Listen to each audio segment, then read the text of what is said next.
Hello, everybody. Welcome on back to some baseball here on youtube.com/SeanOsaurusRex. I'm Sean, and 5 nights a week we're streaming baseball: Sunday, Monday, Tuesday, Thursday, Friday, all that good stuff. Let's jump into our 4 games today. And I don't have my notepad up. Sean, you've got to get it together.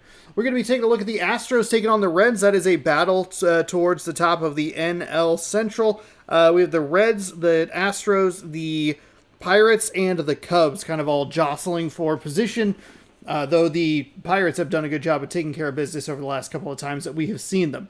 We will then head to more NL Central action. This was a wheel spin game, the Brewers and the Cardinals, and we will head out west. Padres and Giants were a little NL heavy today, and then the Mariners and the White Sox will wrap us up.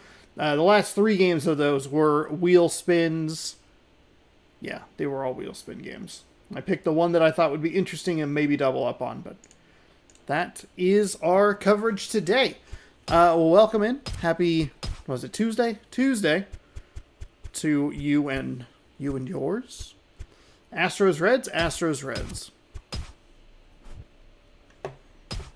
As we get set for Justin Deshire, Jason Hamill. A couple of right-handed pitchers with some good records. Top chat, live chat. We're set. We're ready. We're rocking. Computer, keyboard. I need you to not betray me here. Why? I want OBS on top and that under. Goodness gracious. Hey, thank God this game takes so long to load. Otherwise, I'd be in a lot of trouble. Welcome to Cincinnati for game 1 of 4. Today, Houston's 19-15. The Reds are 17-18. Wow, so 19-15, 34, and then 17-18. I guess it's only 35. Yeah, it's okay. Never mind. Never mind. For some reason, I thought that was a greater difference than it was. Sean Figgins will lead off for the Houston Astros third baseman. Then it's Skip Shoemaker, the designated hitter. Matt Watson in left field. Carlos Quentin in right. John Hester is behind the dish. Billy Butler at first base. Colby Rasmus in center field. Omar Infante at second. And Marco Scudero is the shortstop.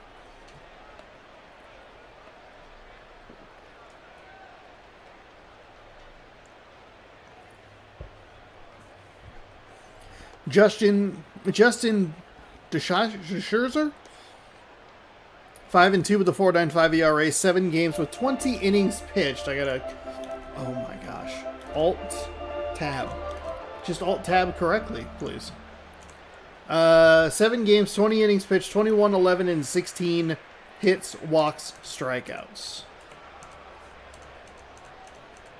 And Figgins will lead things off for us tonight. We are set. We are ready. The righty shakes out his arm. And here we go. Pitch number 1 is a movement, an off-speed movement pitch, curveball, change-up, something of that nature. Swung on foul. And that one misses low.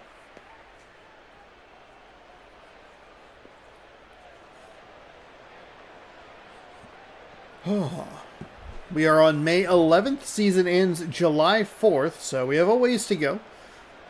Like I've mentioned a couple of times, but if this does work out, it'll time up correctly right with the start of the new MLB The Show season as we continue doing this 5 nights a week. Live streaming here.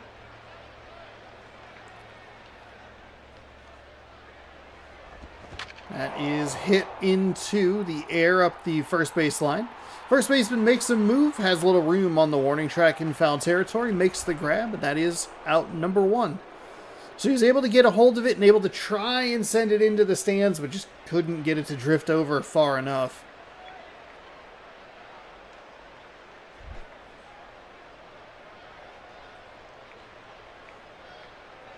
Here comes the pitch from the right-handed thrower.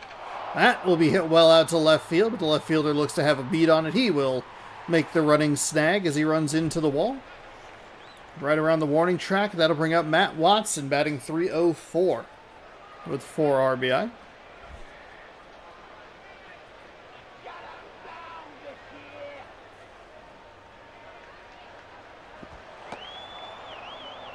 That is low for a ball.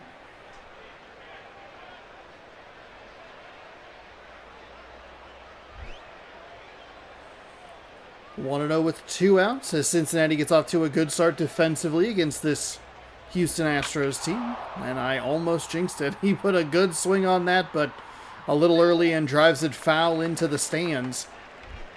Makes it a 1-1 count. Just underway in a scoreless top of the first. That is outside for a ball.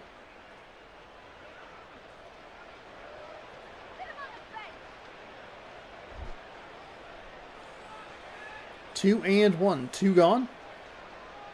Here comes the pitch. That is hit well out to left field. Is the yard gonna hold it? It will! That's actually a really nice play diving by the left fielder. It was going to be a double regardless, so I kind of like the effort. Actually, I don't kind of like the effort. I like the effort out there in left field. It was quick and it was deep enough to where if it hit to the wall, it was going to be a double either way. Best case scenario, it's an out. Worst case scenario, it's a double. It probably already is going to be. That pitch misses low. Second time he's started off a batter with that curveball. First time he was able to get the swing. Second time, not so much.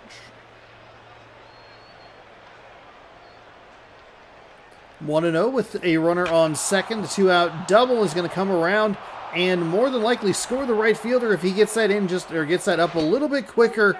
He actually has a shot at a play at the plate. But he just couldn't get a good grip on the baseball, it seemed, and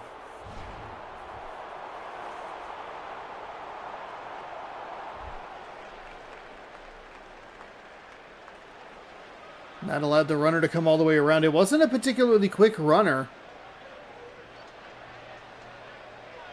Houston takes a 1-0 lead with 2 gone. A couple of 2-out hits, a double and a single. Cincinnati looking for just 1 out here.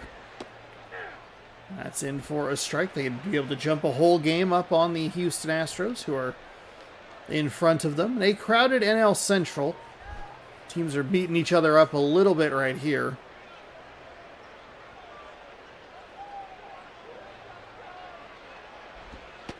That is outside. I think we'll see the other 2 teams that aren't really in the race. Yeah, it's the Brewers and the Cardinals. I'm not sure how far the Cardinals are back. How far back the Cardinals are. There it is. But the Brewers have not been a fun team to watch at times. A little worried about that game. Last time we had the Brewers on would have been that 8-inning monstrosity. That would have been Sunday.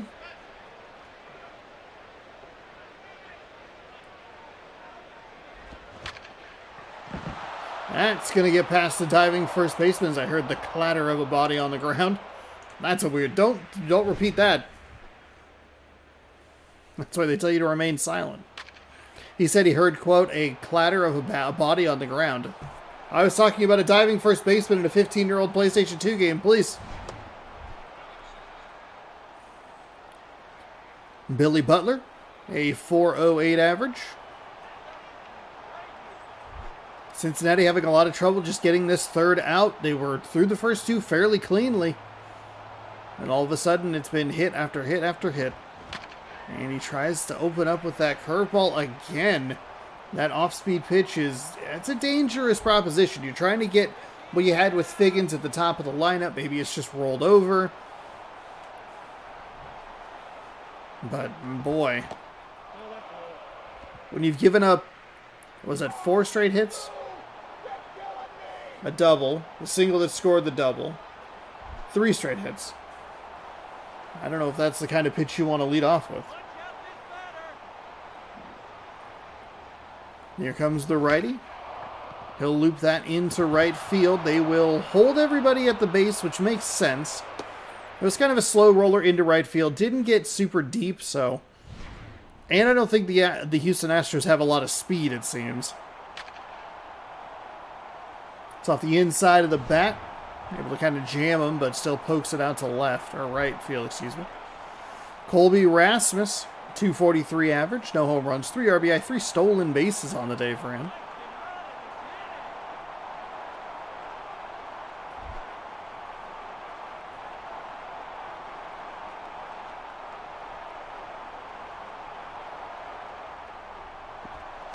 That misses low for a ball.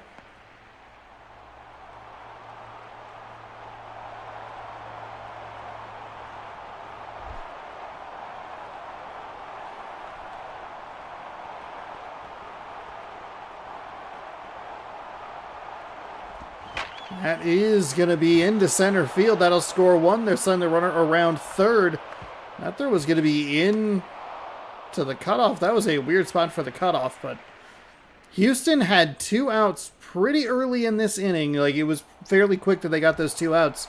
They have just been hitting the ball. They have scored 3 or 4 now. 3-0. 2 out damage. Single, it was a double, it was a single, and it's just been singles ever since. That pitch misses low.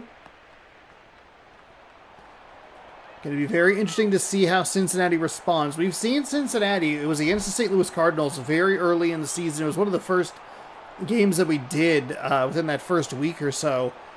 And they gave up like 13 to the Cardinals. That should have been an out. What is happening in this game? He is safe at the plate. Are you kidding me? We're going to take a look at the replay if we have the opportunity to. There is absolutely no excuse for this video game being broken like that. That's an out. He looks right at it. That is at his forehead. That's out number 3. He just ran right by it. That's unreal. It's 4-0. It should just be 3-0. And they should be up to bat. Wow. Happy Fallout release day to all who celebrate, by the way. As that is fouled off. We should have done more for the 15th anniversary of New Vegas, but I'm sure Bethesda isn't really game to celebrate the 15th anniversary of an installment that is liked better than their own. If you take the 4 Fallouts that have released on the 360 and forward, I think it'd be New Vegas, 3, 4, and 76. That is looped into left field, and the damage continues. It is now 5-0, so a big first inning here for the Houston Astros as they bat around. Figgins 0 for 1. He was out in foul territory the first time.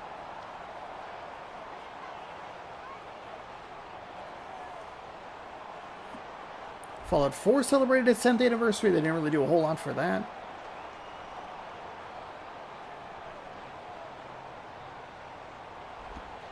That is low.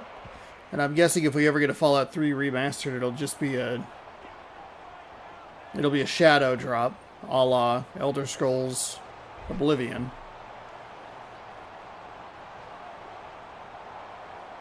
I wonder if that's the shadow drop at the ID at Xbox developer _direct.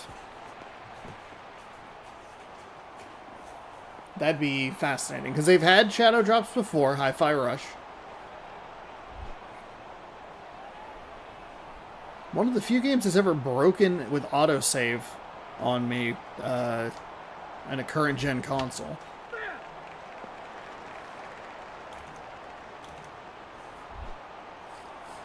Five nothing here in Cincinnati. Houston on top. 1-2. Not sure who yelled that, but it's a ball.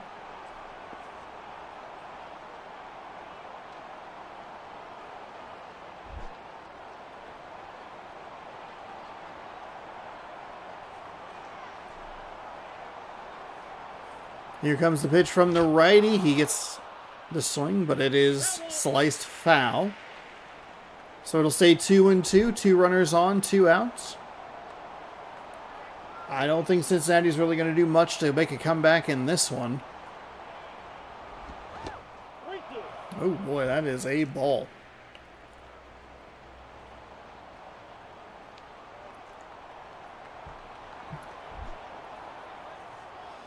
So that fills up the count.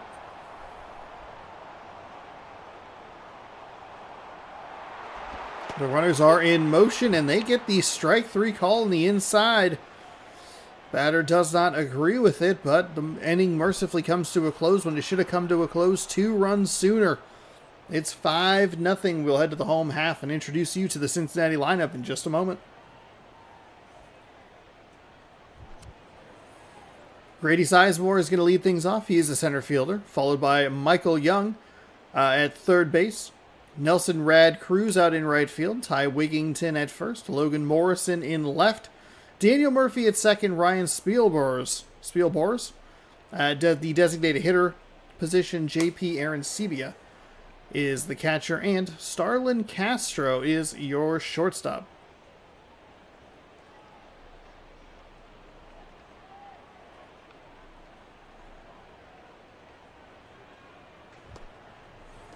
Jason Hamill is 4-2 with a 3.79 ERA. 6 games with 19 innings pitched, 24-5 and 14 hits, walks, and strikeouts.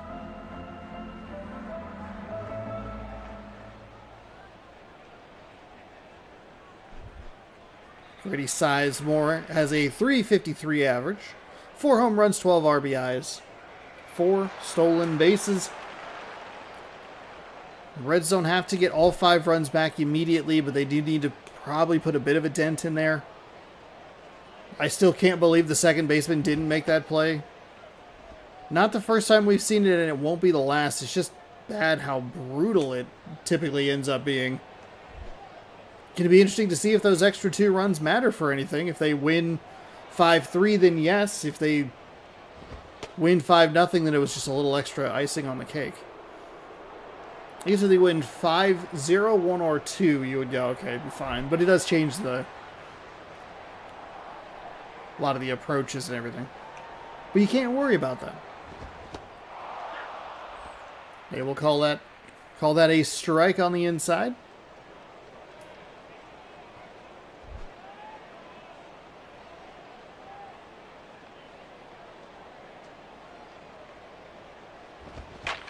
And, a brutal. That's a bad out to start it. Good contact and a great sound off the bat, but right into the glove of the defender.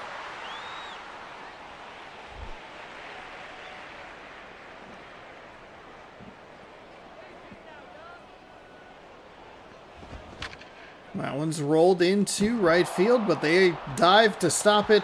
The throw is in time, and that is... that's 2 plays that... One of those plays, the Reds just flat out missed the catch to the second baseman. The Astros were able to take advantage of the hot shot to first. Then, how often do we see the players jumping over, diving over, running past the ball at second or shortstop and even third? They're able to dive on the ball and get the out. Brutal couple outs in the bottom of the first for the Cincinnati Reds. That one's rolled over. I wonder what the game qualifies at on the back end. Is it just like, is that a dice roll? As that is hit well out to center, but it'll be an out. And that will retire the side. 1, 2, 3. The Astros coming back up. They have 7 hits and 5 runs. Shoemaker, Watson, and Quinton stepping in.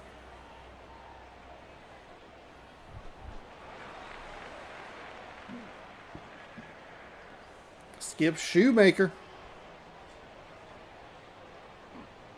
I feel like his name is one that I have a hard time hearing. Pardon me. When it sounds like Maker, I say Mocker. When it sounds like Mocker, I say Maker. It's a disaster. But that pitch is in for a strike on the outside.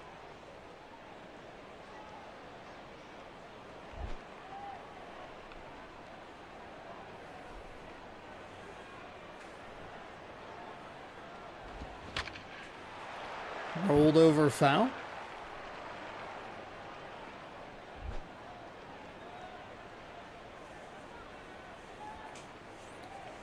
0-2. Pitcher winds and fires, and that goes right back to him. Looked like that was going to be one of those dangerous curveballs that he throws up there that just looks like it's going to get crushed. But we did see it with was it R.A. Dickey yesterday or the other day with the Athletics? That knuckleball really gave the Boston Red Sox trouble, so maybe you take that mentality with it, but he's been leaving it a little too up in the zone. And his curveball isn't going to be a knuckleball that has a little bit more funk in the movement. Big swing and a miss there. The bright side for the Reds is we rarely see big 5-run innings and back-to-back innings for the opposing team, so if you give up 5 in the first, usually the team settles down, cools off a bit, and it's not smooth sailing necessarily, but it's not going to be a big 5-run inning again.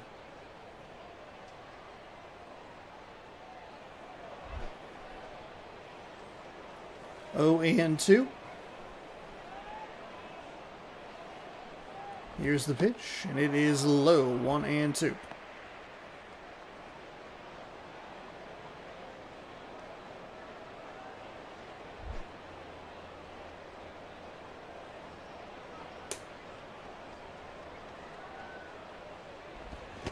They swung on and missed, so that will do it. Cincinnati gets, oh. That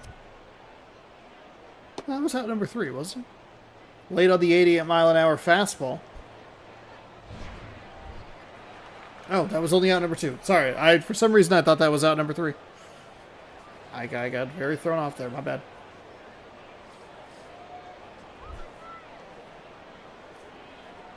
I just jinxed the hell out of this poor Cincinnati Reds team, by the way. That is... Okay, it's right to third. Never mind. Okay, now that is out number 3 for sure. We are positive on that. So the Reds go 1-2-3, and they keep it a 5-0 game. Wigington, Morrison, and Murphy coming up in the bottom of the second.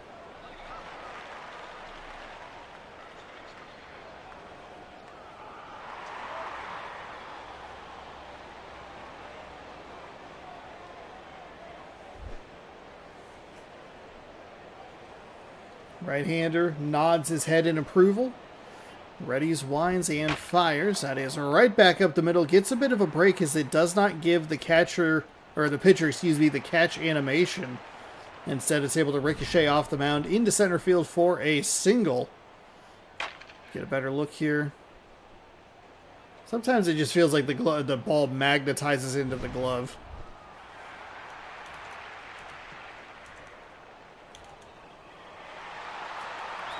Logan Morrison stepping in.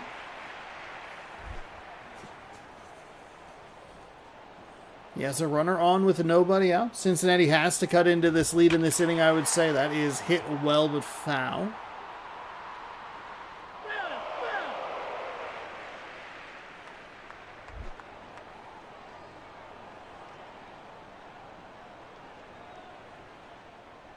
Here comes that 0-1. It's inside for a ball. Evens things up at 1-1.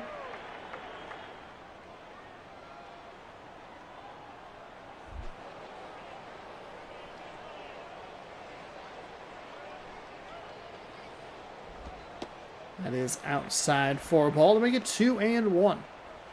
Good patience in this at-bat for the Cincinnati Reds.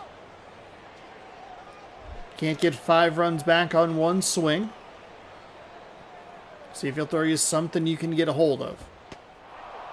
That is a really well-located pitch in the low outside corner for strike 1.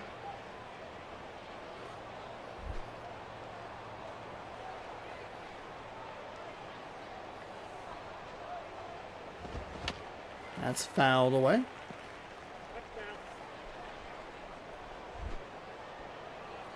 2-2.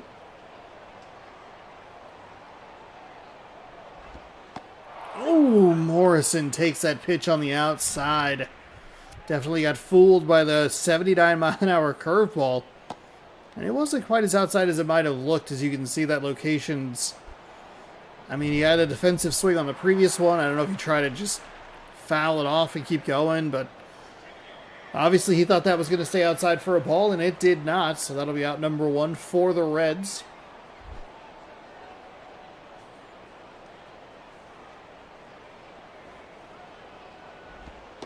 is in for a strike. Is there a high wind warning in my area? Wow. High wind warning.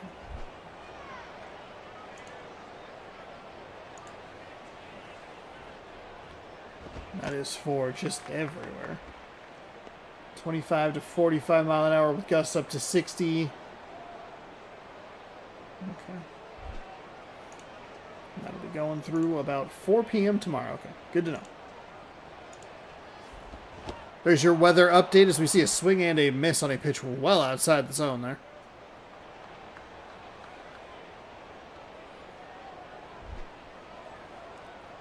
One and two with one gone. A runner on first. That is into left. We'll see how aggressive they want to be on the base paths. It doesn't look like he has a ton of speed. Yeah, there's no way you can push him any further than third. Felt like he barely got first to third on that play. But the Reds in a position here to at least put a little something on the board.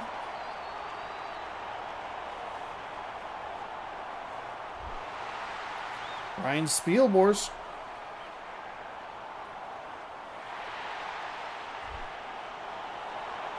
Spielborgs. Nailed it. That was a great... Oh, big swing and a miss. He wanted to be a hero there. He wanted to score 5 runs on a 3-run home run, everybody.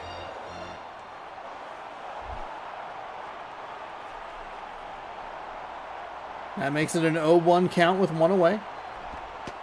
That is outside for a ball. Good eye.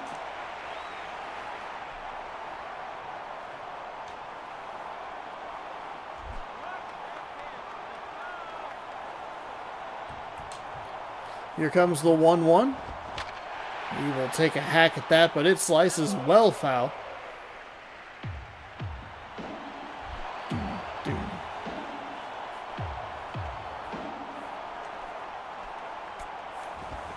That is rolled over. Third baseman makes a diving stop. Is he going to get there in time? He will not. We see the double safe call by the first base umpire. JP Arancibia steps in. I'm a little curious. I thought that was a pretty tight play there. We're going to take a quick look at the replay. Let's be the umpire here. We're playing it in regular speed. Ooh, boy. Called him safe. He probably has that heel down. I mean, that ball is in the glove.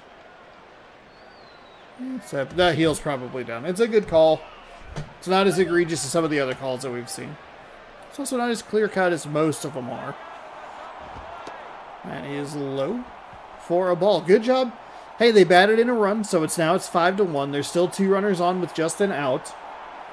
The runner on second made sure to hold his position.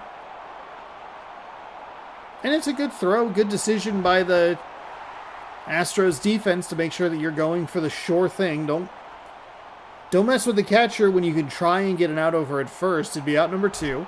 You still have a 4-run lead.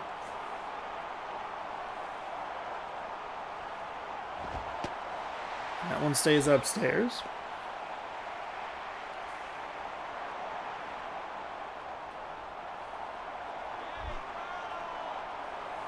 Three and 0. 2 on, 1 gone. Here's the pitch, and they will walk. The bases loaded. So, in a funky turn of events, we have the tying run coming to the plate.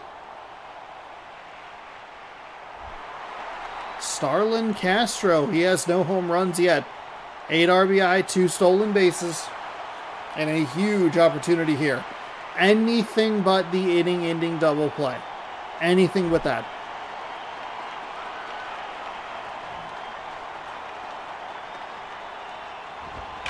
That is a nice hit into left field. They will hold the runner at third. I kind of like that. I'd like to, I don't know, I'm 50-50 on it. I just don't think either of these teams have a whole lot of speed going for their offense.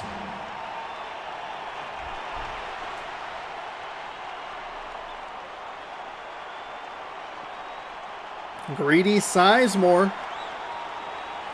Now your go-ahead run here in the bottom of the second. Just when I was thinking that the Cincinnati Reds were dead in the water, he put a good charge into that one, but it's just out to right field. They will tag up. Oh boy, this one's going to be a close play. At the plate, it's a cutoff throw. I think if the right fielder just throws directly to home, there's a chance. As soon as the relay comes into play in this game, the offense is more than likely going to be safe because that relay break doesn't have a great rhythm.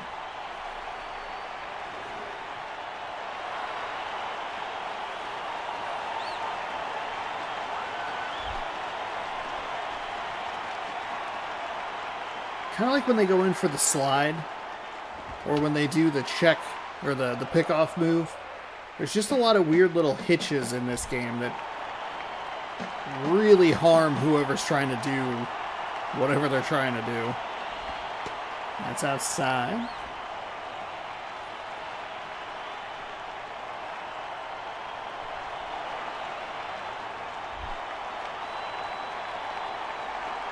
So 1-1, 2 outs, runners on the corners. Oof, big swing right there. Looked like it was in a good location, but couldn't come up, or couldn't catch up to it.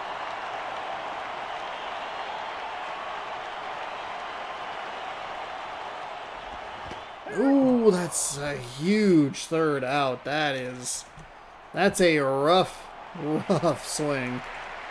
It was well outside. Cincinnati scores 3 and at least attempts to make it interesting.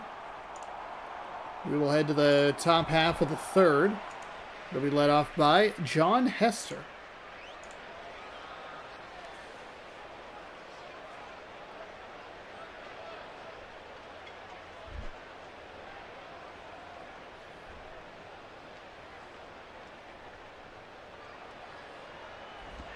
That is low for a ball.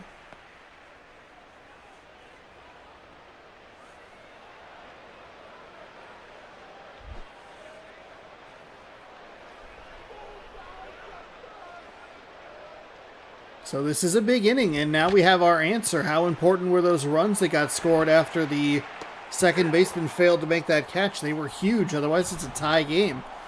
If you're just joining, in the first inning, Cincinnati had a shot at a kind of a rope into right field, but it went right by the second baseman who just ran past it. It was a very weird play, but it ended up scoring a run, I believe, on that play, and then another run came in after that. This is a throwback. How are you today? That is in for a strike. If the second baseman had made the catch in the first inning, it would be a 3-3 game. Instead, it is Houston 5 with those extra runs that they scored, and then Cincinnati was able to get the 3 in the bottom of the second. But this game is so broken.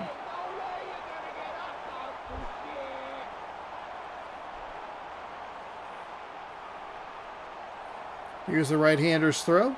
Or pitch. That is, ooh, wow, okay. They're going to give him the call in the bottom of the zone. I'm a little surprised at that, but zone's definitely been worse at times. Here comes the 1-2. They hit well, but foul. Up into the second deck.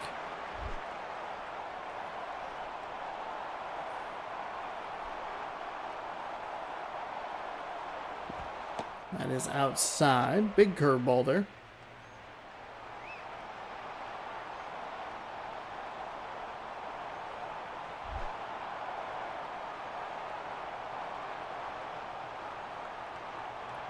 Here comes the 2-2.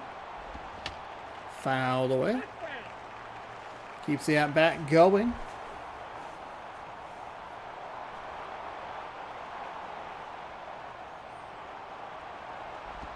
And that's hit foul yet again. So doing a good job to stay alive here. Count still 2-2. There's 100 days, I believe, until the next baseball season, so get excited for that. That's fouled away.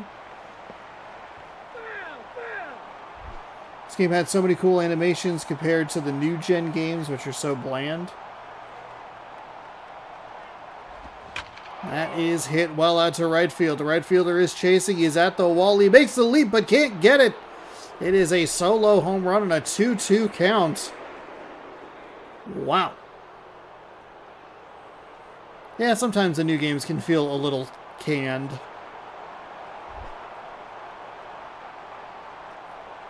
So that could be a big run for Houston. The solo shot makes it 6-3.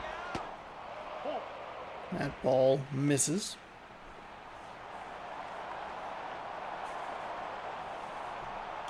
Why are you so far behind, Stream?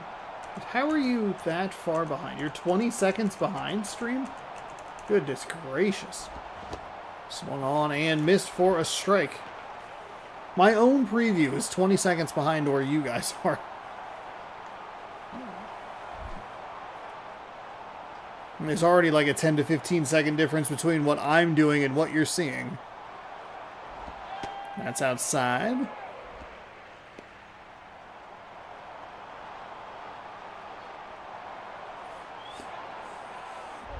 I mean, I enjoy the new games for what they are.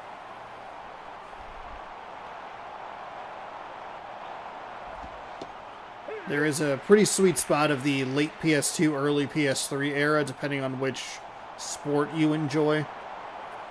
Late PS2 is going to give you more of the, like, the Madden side of things. But like PS3, MLB 10 and 11, the show, were both very highly regarded.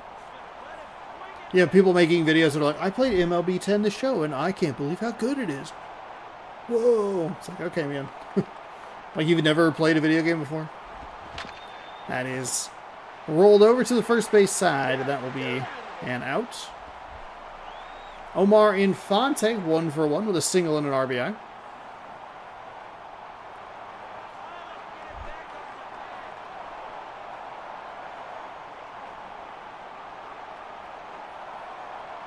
Here's the righty's pitch. It is in for a strike. 0-1.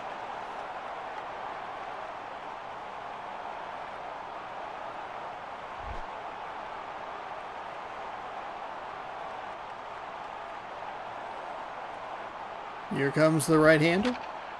That's rolled over. Second baseman makes the snag that time. Fires over to first, and that is an out. That'll retire the side. Houston picks up a solo home run. It is 6-3 as we head to the home half of the third. Cruz, Wigington, and Morrison, who had a bad strikeout earlier, are your last hopes for the Cincinnati Reds.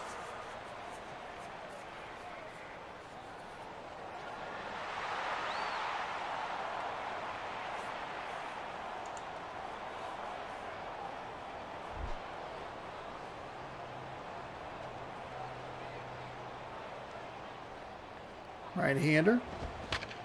Oh, Cruz rolls over it to the second baseman, fired over to first. I mean, that's a guy that you want in that spot to get things going, but instead it's an easy routine play. Easy routine, a little redundant, but you get it.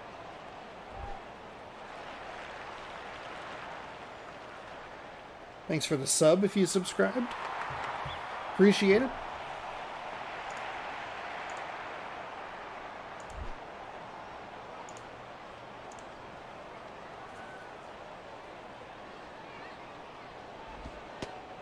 That pitch misses low. Good eye to get ahead 1-0.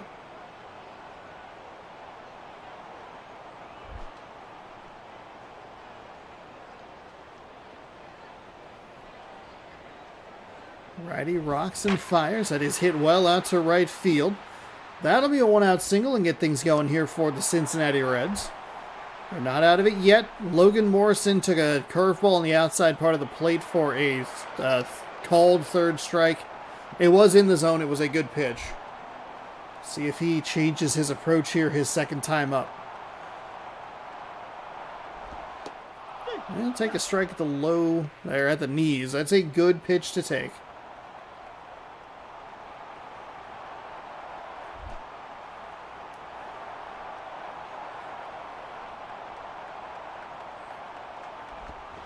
Ooh. Might want that swing back. It's fouled away. 0-2.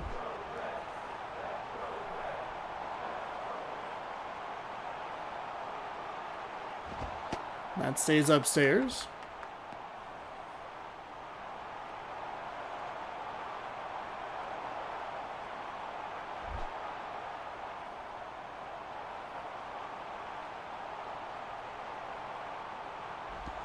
That is, oh no, it's to second, back over to first. He's safe. He is safe at first, so a good hustle play by Morrison, who almost hits into that game-ending double play.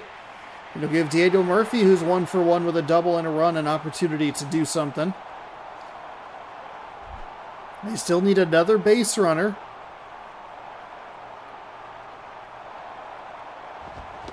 Swung on and missed, so 0-1.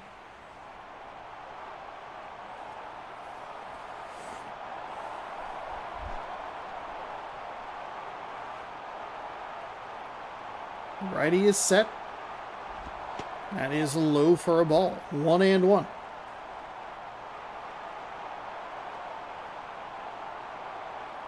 Lots of runners on base and lots of quite a bit of scoring, especially for just our 3-inning games, has made this one take a little bit. That goes foul.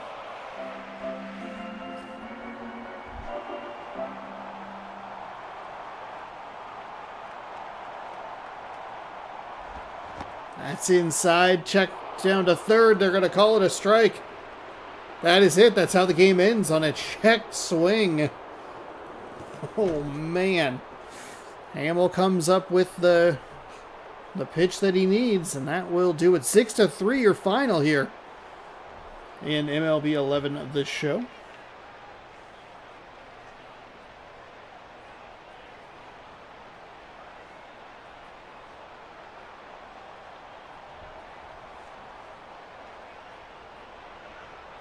As we get some scenes from around the field afterwards.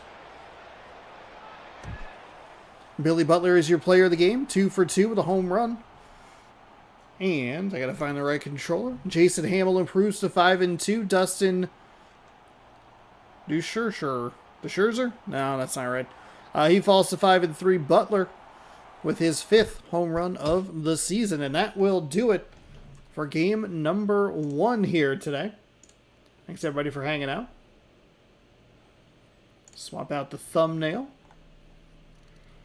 As we get ready for our second game, we're going to stay in the National League Central. It'll be the Brewers and the Cardinals in St. Louis.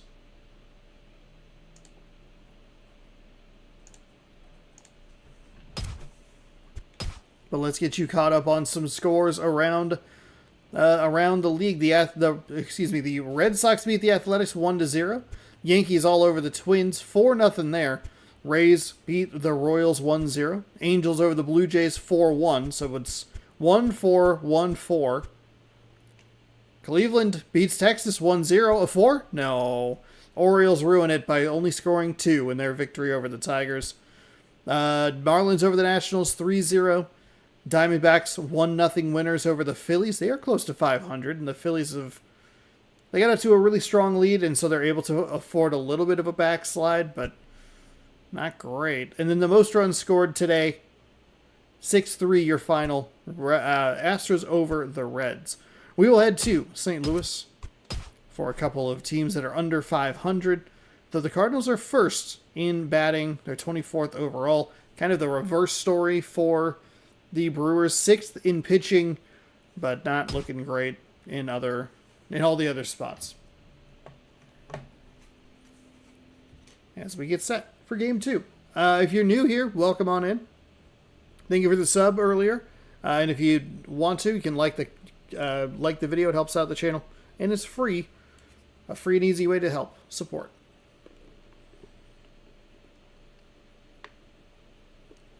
I may be more tired than I realized.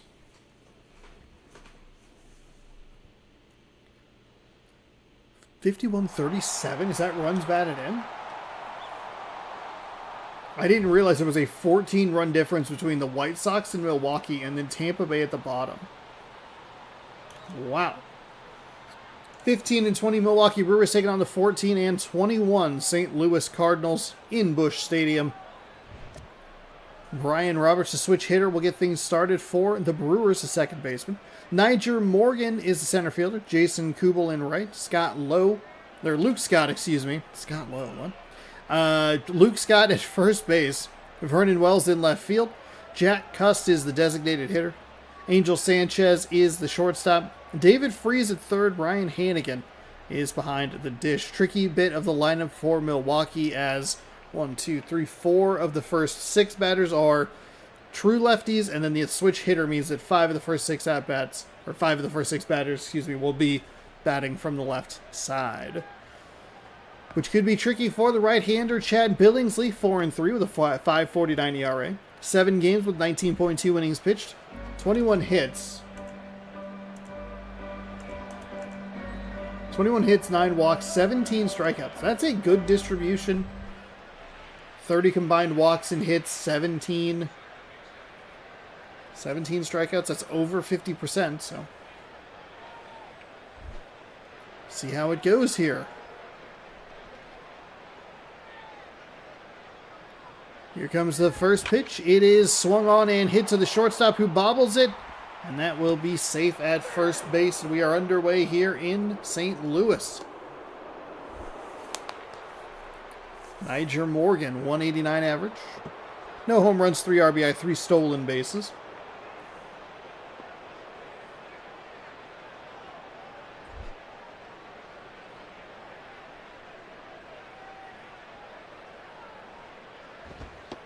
That one's well outside for a ball.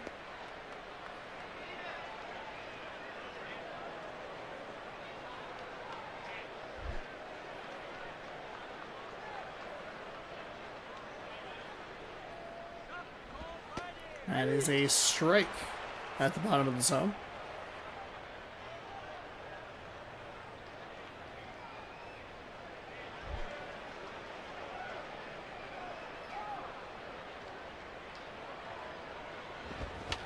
And that is fouled away. 1-2, nobody out, 1 runner on following the error.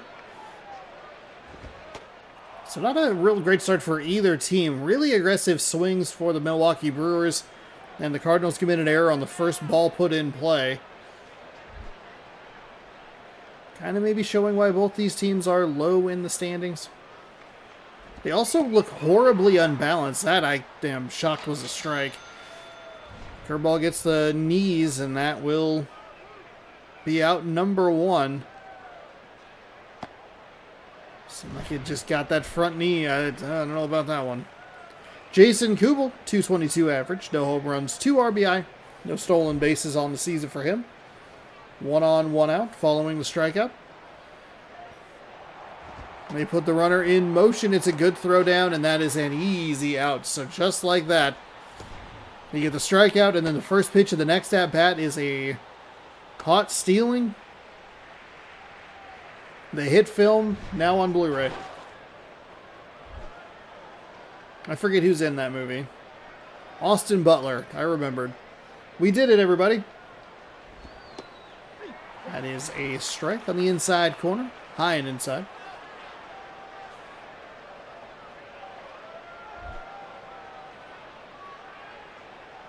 One and one with 2 gone. Right-hander misses low for a ball.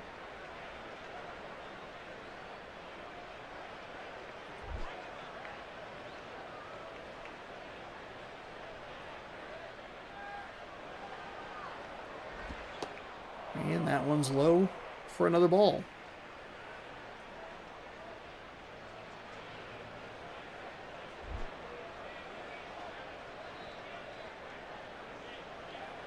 Here comes the 3-1. Batter's typically aggressive on this pitch. He is aggressive, and that is going to go into the gap out between right and center field. Really a shame that they got caught stealing I mean, depending on the speed, do you have a shot at maybe a play at the plate? You at least have 2 on in scoring position, but maybe you're able to take an early lead. Especially when you look at a team like this that's so lowly rated in the offensive category. Their pitching is their strength. And boy, did it show when we saw CC Sabathia up there one day. But now it's 2 outs with a runner on second, and this is going to be popped into foul territory. Third base coach gets out of the way as it drops into the glove for out number 3. That'll do it. 1 hit for Milwaukee, 1 error for St. Louis. We will introduce you to the Cardinals lineup in just a moment. It is all right-handers, with the exception of Chipper Jones is a switch hitter, and the 1 lefty. Alex Rios will lead things off in center field.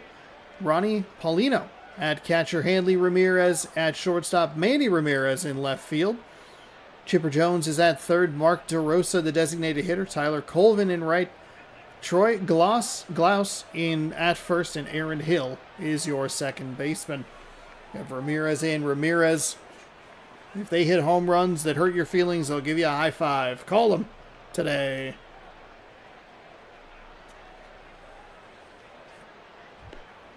CC Sabathia, hey, right on cue. I didn't realize he was a starting pitcher. 2-2 with a 2.50 ERA, 7 games with 18 innings, 2013 and 15 hits, walks, and strikeouts.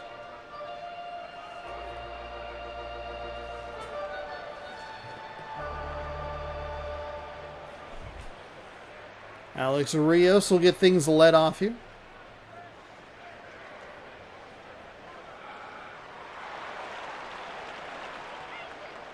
See what he can do to get things rolling here in the bottom half of the first. Even though they have the lineup set up for success against a left-handed pitcher, Sabathia is still very good, so. Like, it feels like the very definition of just giving your team the best chance it has to succeed. That is a strike right at the knees. Nice location from Sabathia. It's 1-1.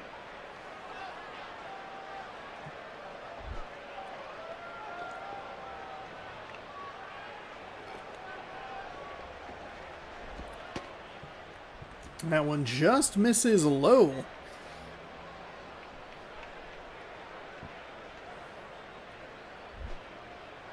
Two and one.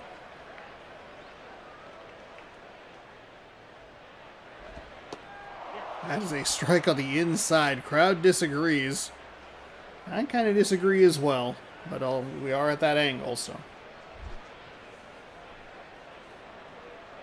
2-2, and Rios hasn't done much to take that bat off the shoulder. And he does not again on that pitch. 3-2. He's worked the count full. Not really doing a whole lot of anything.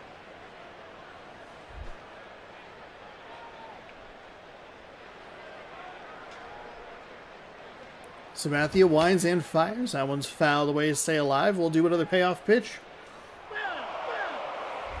Sorry, umpire. That's on me. I forgot. You call the foul balls. Foul. That one is rolled right back to Sabathia. He fires. A little kind of a funky lefty sidearm right there. And that will be out number 1. Puts up a good fight at the dish, but still an out. Ronnie Paulino has a home run, 2 RBI on a 286 average.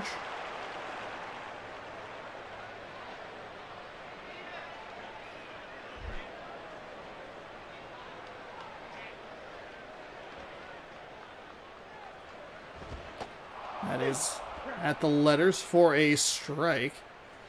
Crowd disagreeing with a couple of calls here. 0-1.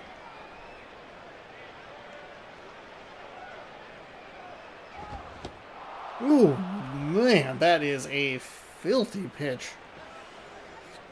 A gross pitch, maybe a grosser swing that far out of the zone. I mean, I'm not one to talk, but I also am the commentator. I accidentally closed out of everything. Sean, are you serious? That is hit up the third baseline foul. I mean, it's not going to change anything, but I also didn't mean to just, like, X everything out. There we go. Jeez. Things flickering? What's happening? My camera light flicker? That's fouled away. Okay, the game definitely flickered. That's what it was. It did like a weird like fade motion.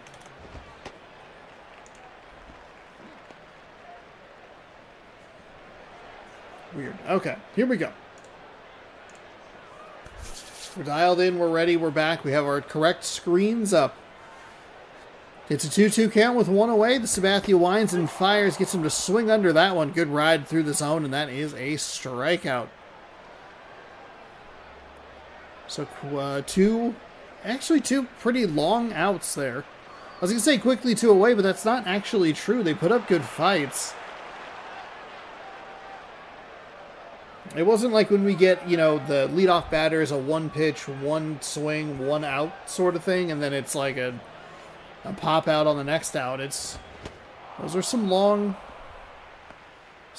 at bats.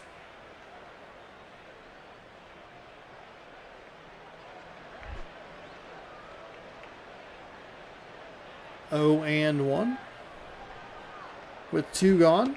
That is outside for a ball.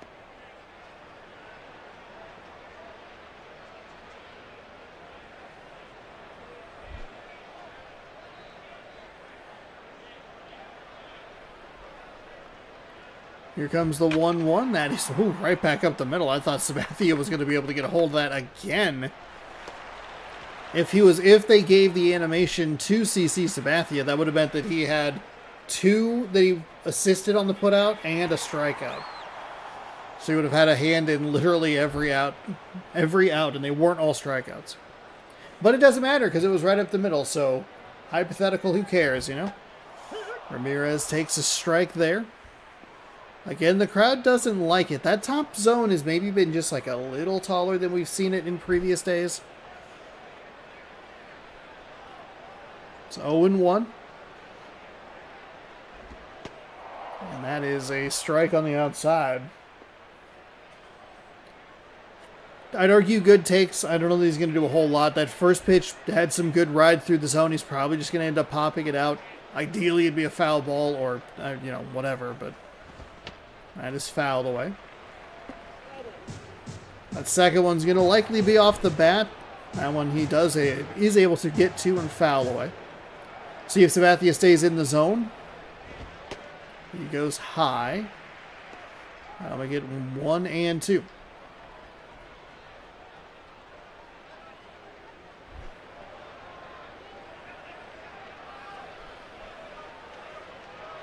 He sets, ready, fires, swung on and miss. So Ramirez set down on strikes. It is Wells, Cust, and Sanchez coming up here for Milwaukee in the top half of inning number 2.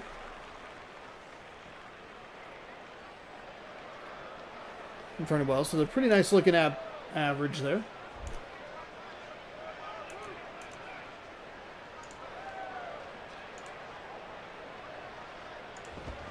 That's rolled over foul.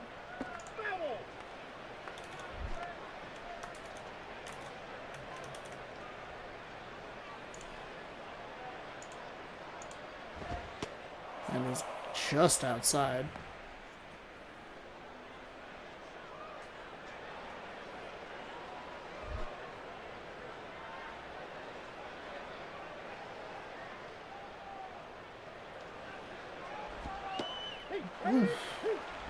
Oh, man, that pitch looked low. Holy moly.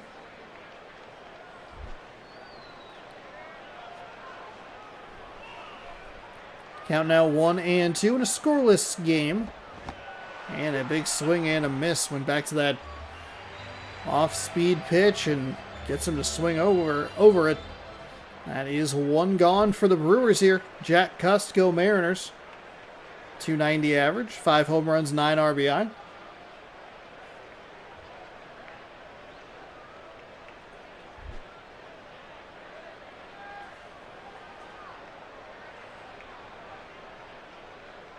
Here's the righty. He'll fire it over. Oh, in time. Just barely in time to first. It's another bobble by this defense, but that time he's in time. And a current Seattle Mariners player playing for the former Seattle Pilots team is out. But we'll take a look at the replay. It was pretty tight up the first base line. This defense, though, is not playing great. Oof. Cust was safe. There's the foot flattening out before the ball hits the back of the glove. Now, depending on where it's supposed to be, he might not be on the base there. God, that might be as tight as it's been. Tie goes to the runner. Out of this case, it's out number 2. That would be a quick couple of outs.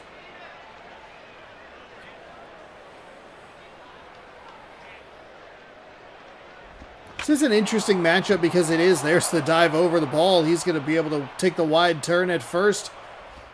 This is a strength versus strength game. It's one of the best offenses, one of the highest rated offense in the league, taking on one of the better pitching staffs. I don't think either defense is particularly good, so guess that would make sense as to why we see a ball dove over like that, or some bobbles in the infield. That is in for a strike.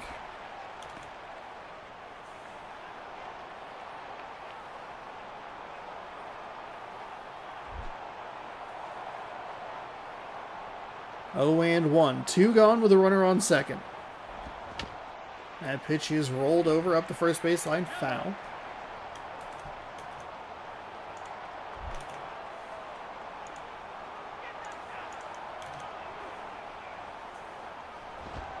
That one stays well upstairs.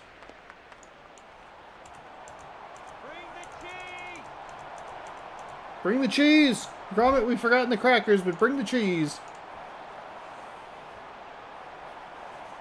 You might have said bring the heat, but I'm not 100% sure.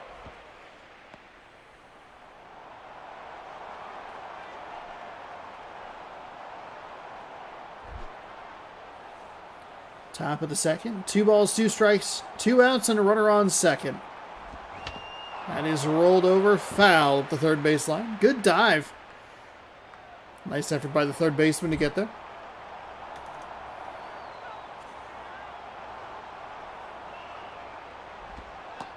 That is low.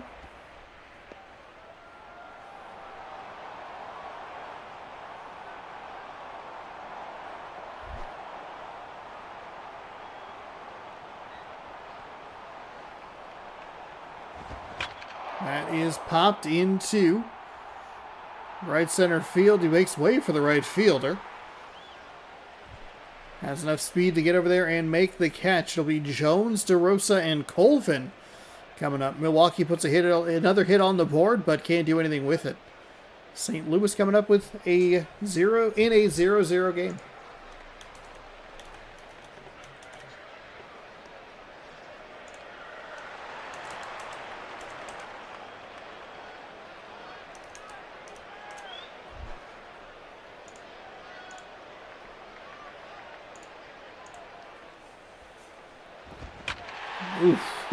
Ooh, big swing from Jones, but it is foul.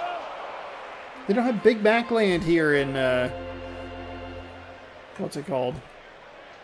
I might have bought my monitor at some point. Oh, my monitor got pulled forward. No, it didn't. Oh, God. Now I'm just moving things around for fun.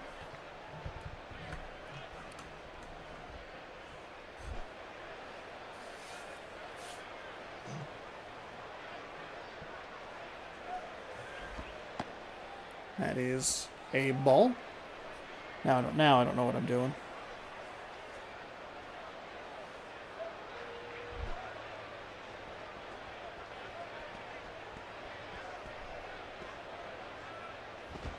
That is fouled away.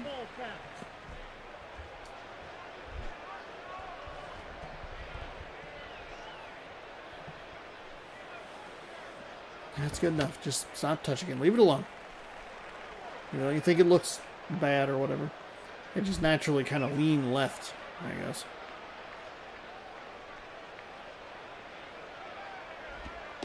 That's low. Jones looking for another swing that he's already had that went foul to just straighten it out a little bit. Full count here to the leadoff batter. This is something that St. Louis has been very good at. That is hit. Second baseman can't quite get there. It'll be a leadoff single. First couple outs, even though they were outs for St. Louis, were long at bats. And we see Jones do it here as a leadoff batter in the second.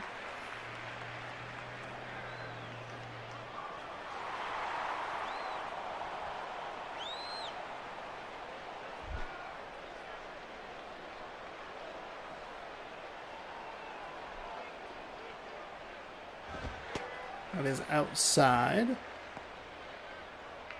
for a ball.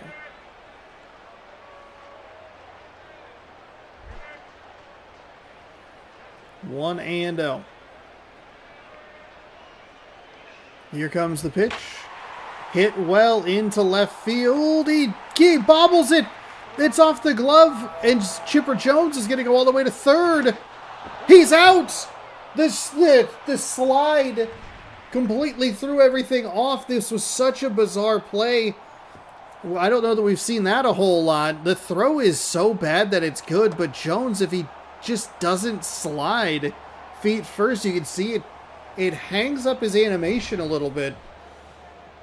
But because of the hesitation, I think you just have to go station to station there. Wow. Out at third, 2 gone, and it's going to bring up a lefty-lefty matchup here.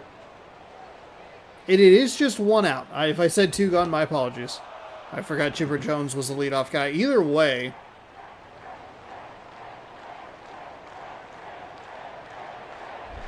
you got to be able to you have to give yourself an opportunity to try and score. You can't be an out at third base.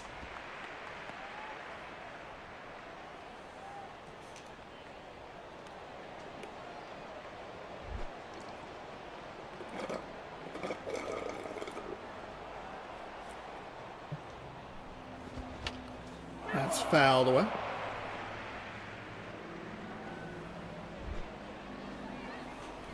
Is it my chair that's in the wrong spot? I don't know. I'm looking at myself in the thing, and I feel off. This is driven into the left field corner. He's able to make the catch. That probably should have been able to advance to third there. That should just be out number 1. You'd have runners on the corners. We get to play the real game and the pretend made-up game that I'm working with.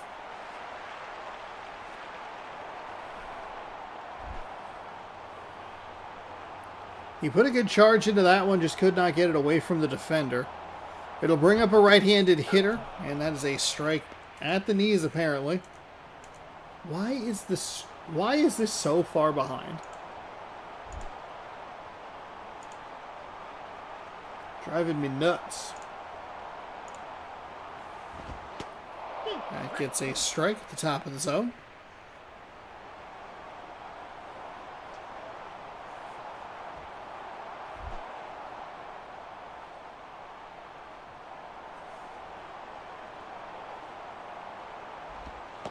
Is outside.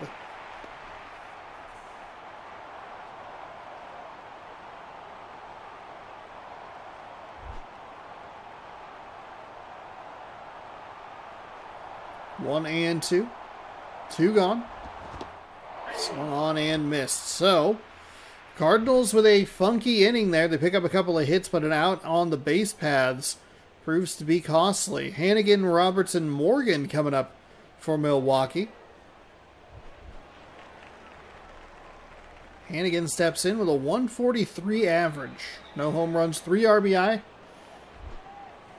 So he's made some good plays here and there.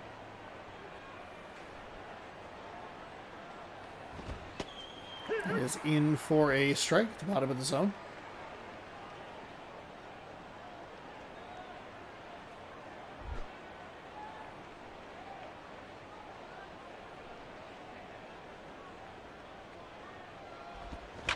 That is lined into center field. So a leadoff single for the Brewers.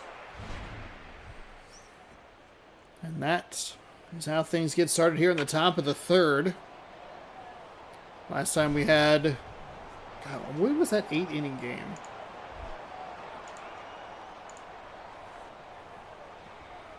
Yeah, it was Brewers Cubs a couple of days ago. It would have been Sunday night.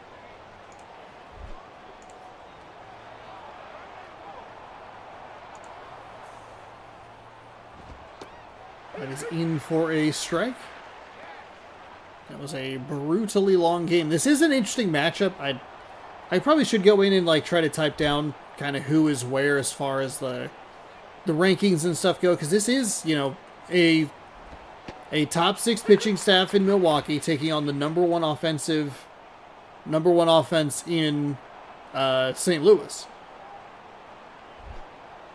So I guess you really do have to have some level of balance, because both these teams are well under 500 and not competitive in a crowded NL Central, which is very interesting. When you're doing a fantasy draft, you know, are you stacking up on as many hitters as you can and maybe letting that pitching and maybe some of the defensive stats, are you letting those sag a little bit? Doesn't seem like there's a good answer for either one of them, because then the Brewers load up on pitching. They have no one to get hits for them.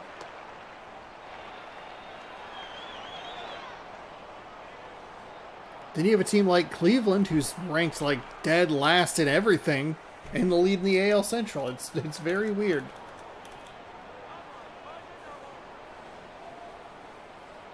One on and one out. Top 3. That pitch is upstairs.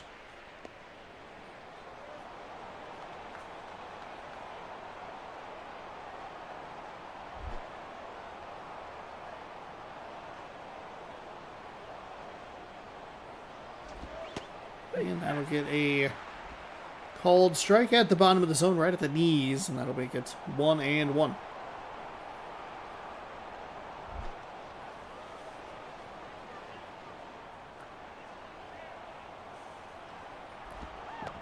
That is blocked nicely by the catcher. First runner at first slid in so late.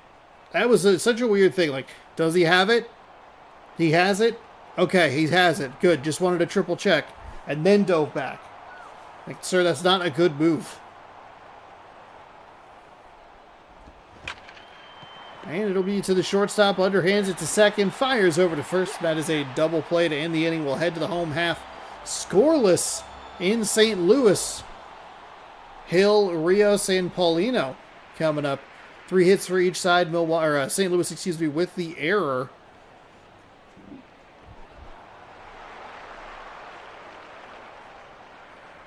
Aaron Hill, especially for being at the bottom of the lineup, looking pretty good, unless he was the one hitter.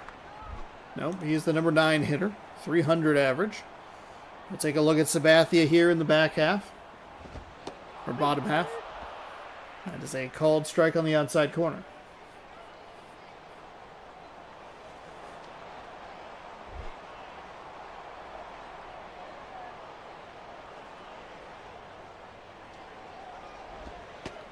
That's inside.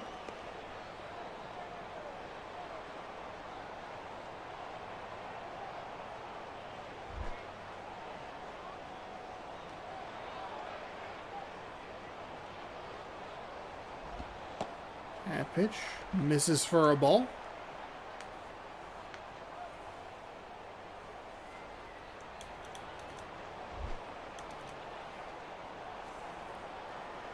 Here comes the 2-1 from the lefty. That misses 3-1. So Sabathia being very careful with this hitter who has a 300 average.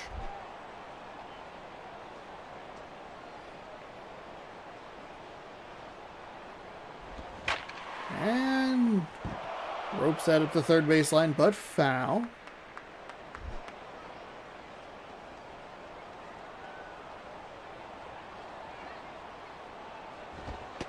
And that is a ball. So the leadoff runner, or the leadoff batter, is walked, and that'll put the winning run on first base, excuse me. Only time we've really seen pinch runners was when it's super late in the game. We got one in the 8th inning in that Cubs game, Cubs-Brewers.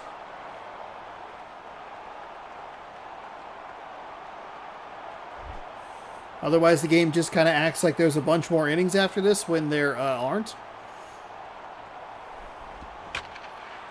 That is hit into right field. They will go station to station.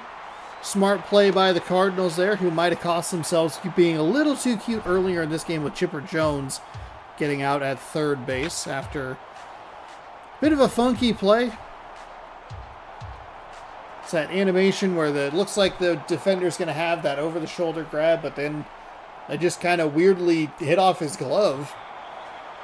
And Chipper Jones was on first, and instead of just stopping at second and calling it there, tried to advance to third. And because the throw was so bad, it tagged him on the way out. It's very bizarre. A couple of weird plays today so far. All here in the National League Central, as that's the only place we've been.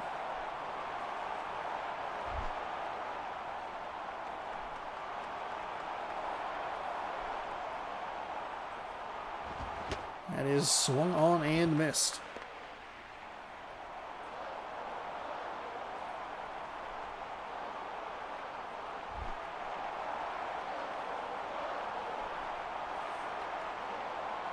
Here comes the 1-1 pitch.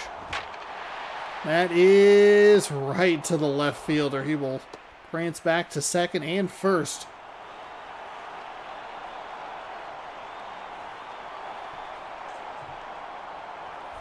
Wells makes a catch on a ball hit right at him. Hanley Ramirez 1-for-1 with a single. They weren't able to do anything with it.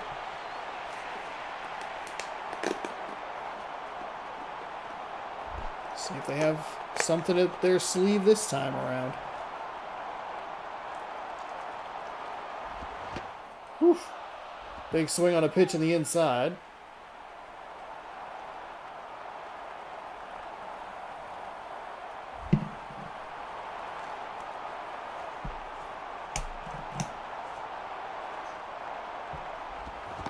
Swung on and missed. So Ramirez really aggressive here.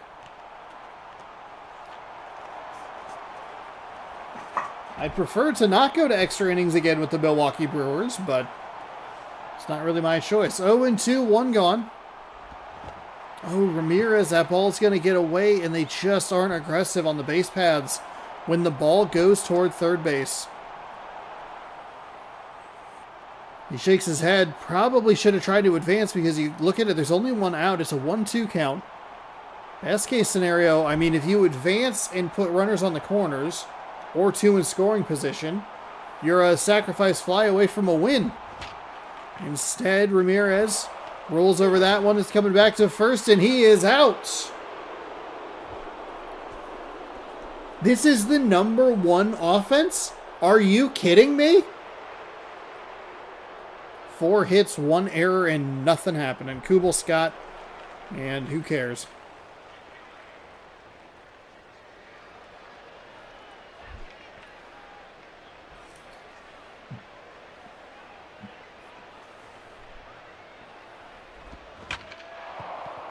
That is looped into left field, so they get the leadoff runner on.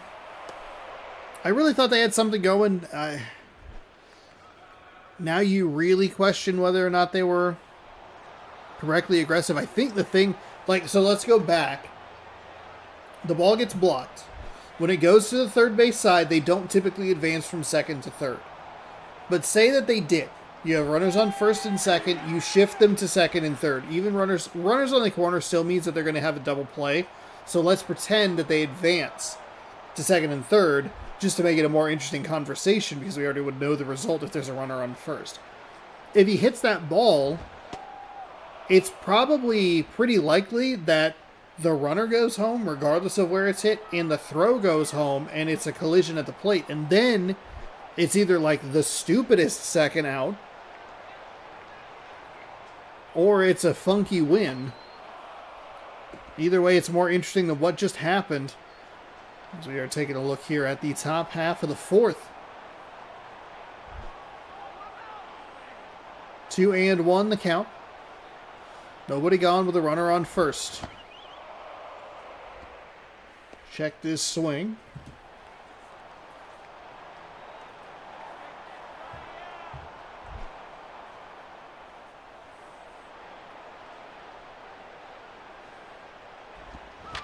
That is rolled over. Should be an easy double play. Underhand to second, over to first, and in time. So a double play erases the leadoff hit. Brings up Vernon Wells, batting a skosh under 300.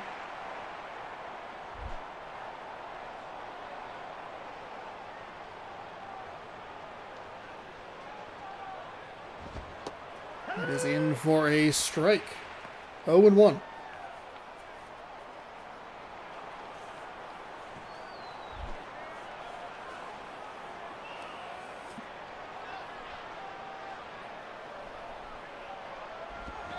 That is hit to the shortstop. He will glove it cleanly and fire over to first in time. And that is out number 3 for this Milwaukee Brewers team. So we will head to the bottom half of the 4th. Cardinals coming up. Okay, just kidding. We don't get to know who... we're not telling you. You don't get to know who's coming up. We do know that they're going to go to the bullpen for a righty. It'll be Tony Pena. 3 games with a 1-1 record, a 2.08 ERA. 4.1 innings pitched, I believe, was that number. And it's real tricky to see the...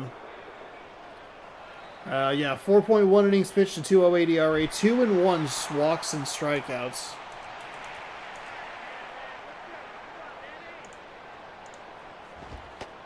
We'll keep that one going, or keep that up high. It'll be a ball. Manny Ramirez.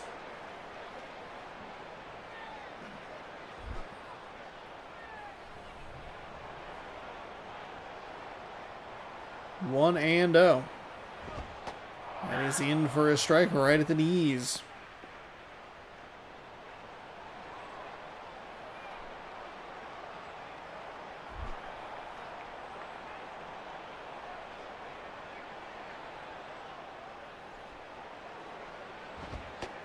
That stays upstairs.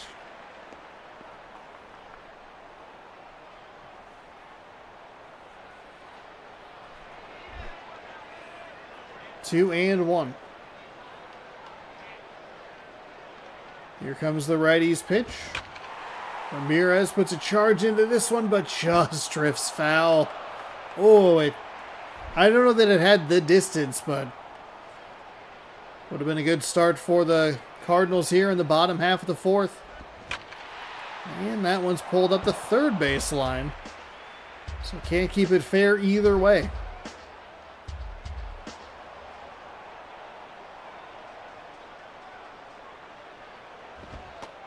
Oh, they're going to call a strikeout at the knees. Ramirez a little frustrated as he walks back to the dish, and they are going to give it to him. Look at that, right on the edge. 95. For some reason it said swing timing very early, but he did not swing. It is just a nice pitch. Chipper Jones stepping in. Switch hitter bats from the left side.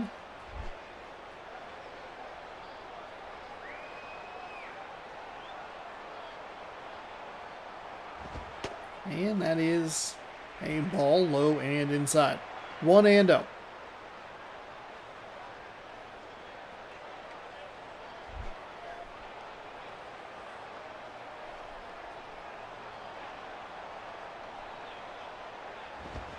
That's foul.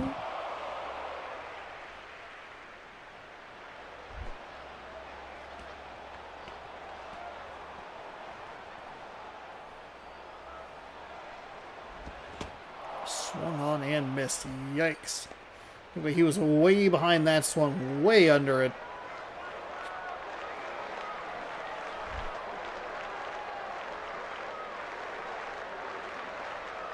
Here comes the 1-2.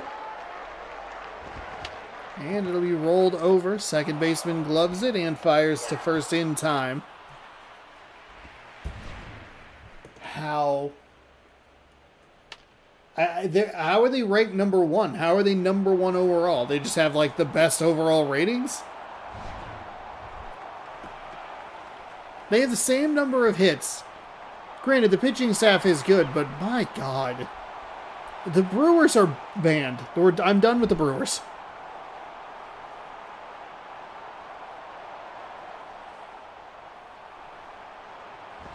We kind of know that it wasn't the Cubs' problem because they got blasted by the Pirates the other day. The Brewers have a good pitching staff. There's no denying that, but good God. They can't hit.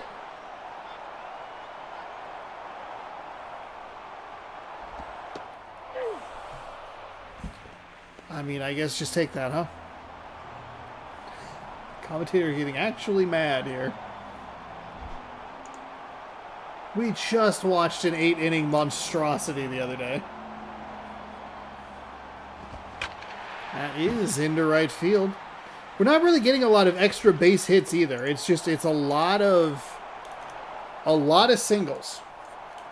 And so it's the same problem that we run into in MLB The Show when we do the franchise mode. Of like, if you can force me to have to make multiple hits in a row, it's, I like the catcher. It makes it so much more difficult. And that's what the Brewers are doing. They're making the Cardinals get multiple hits to try and score runs. They've had some funk on the base paths as well.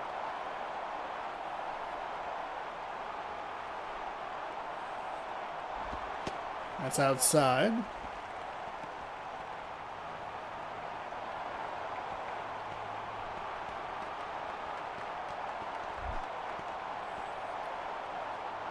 Here comes the 1-1, 2 gone with a runner on first. It's the inside for a strike.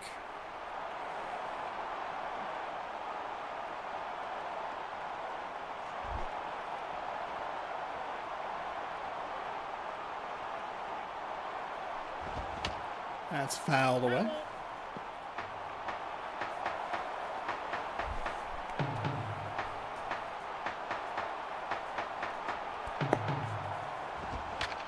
Oof.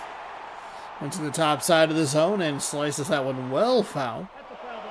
Actually didn't get as deep into the crowd as I thought it was going to, but it was foul all the way. 1-2. Here comes the pitch from the righty. That is rolled right to the pitcher. He will fire to first, and we are heading to the top of the fifth.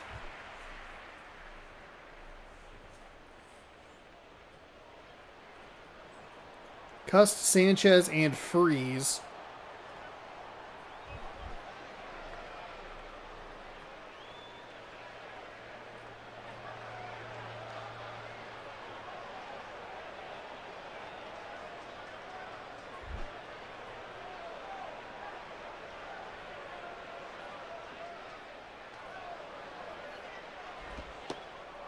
That pitch is inside. 1-0.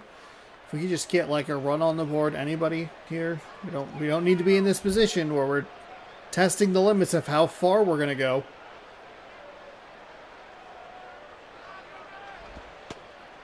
That's a strike right at the letters.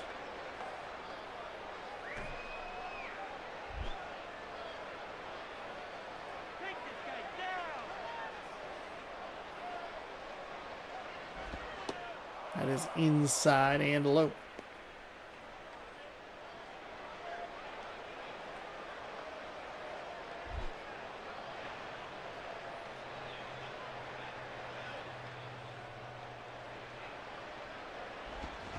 Swung on and missed. Oh my God.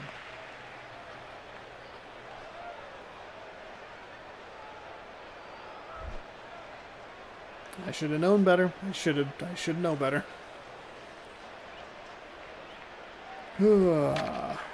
Foul of the first base line.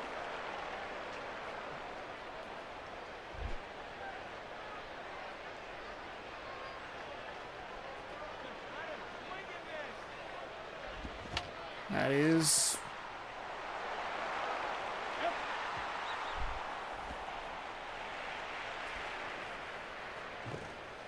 do anything. Do anything. Anything positive in this game. I mean, this is the exact reason I want the pitchers to be rotated. It drives me nuts that this game broke me. 14 appearances for John Rutsch. Just anything in the world, if you could do that, that'd be fantastic. God. 0-1, 2 saves, a 3.68 ERA, 7.1 innings, 4 walks, 4 strikeouts.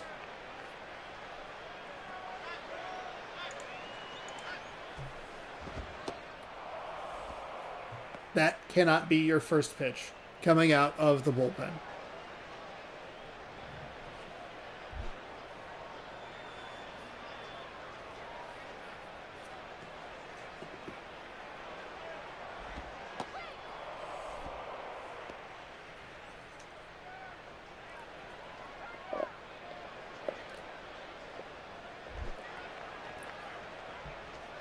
I made the decision to leave that in the wheel as a wheel spin, and now we are all being punished for it.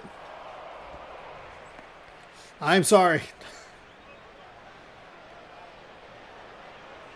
You figure something would have to give, right? Like, it's a strength versus strength, and a weakness versus a weakness. They're equal in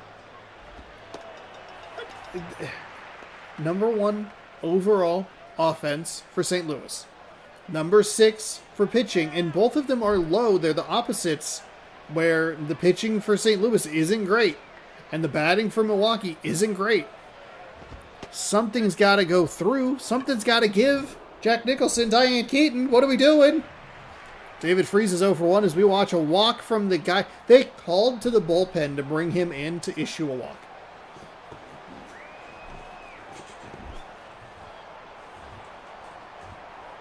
Also, I'm not sure what people mean when they just say, I like the catcher. What?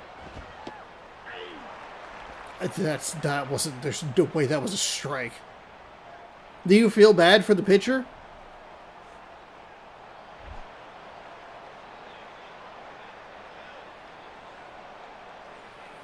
Part of me just wants to get to a point where we just sim the rest of it. Lord knows how long this game is going to take.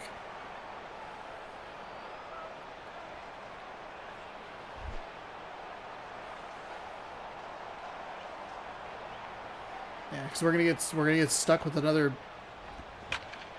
There we go. Hit up the middle. They are gonna go first to third. I appreciate the aggression, but it is, oh boy. If that throw is a little better, it pulled him off the bag. If that throw is a little better, it is a it's an out. I mean, Milwaukee, if they can do anything but the inning-ending double play, they can have a shot at the lead here. A strikeout obviously doesn't help, but okay, they will take a 1-0 lead in the top of the 5th. So St. Louis goes to the bullpen, issues a walk, gives up a hit, and then gives up another hit. Walk, single that advances the walk to third, and then a hit that scores the run and puts another runner in scoring position. Brian Roberts is 0 for 2.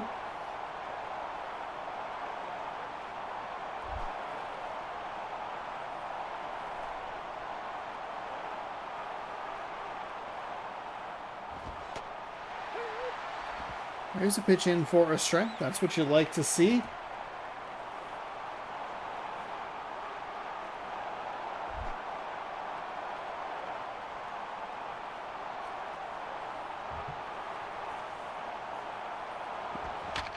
That is sliced foul.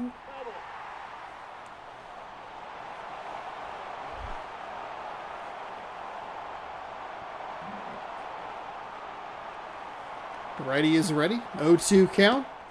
Fires that one well inside for a ball.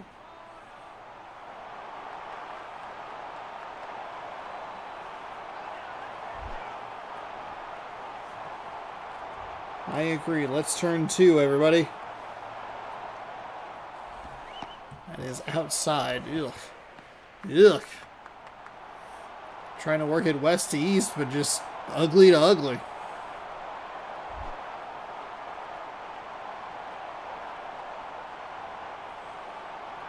Here comes the 2-2 pitch. That is foul up the third baseline. Nobody makes a try for it.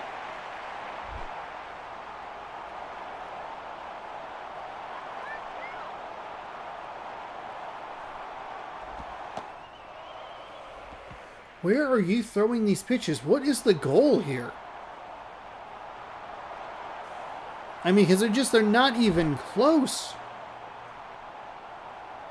Here comes a payoff pitch. And that is hit. Third baseman picks it up. He will step on the bag, and that will be it. So he'll get the lead runner. And doesn't really try to force the issue. Interesting decision there. I don't know why you're not just trying to throw to second. He wasn't going to get the runner at second. So I guess it makes sense. If you're going to pick one out, why not go ahead and get the lead runner? There's a nice pitch on the outside corner. Maybe that's where he was trying to locate earlier. It's a strike in this case. It makes it 0-1.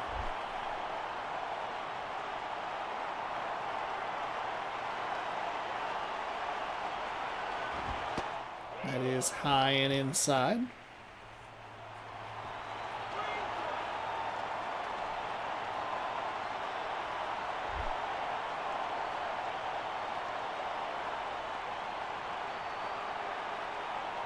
Here comes the 1-1. That's fouled off. 1-2. 2 on, 2 gone. Top 5. Milwaukee 1, St. Louis 0. That is foul.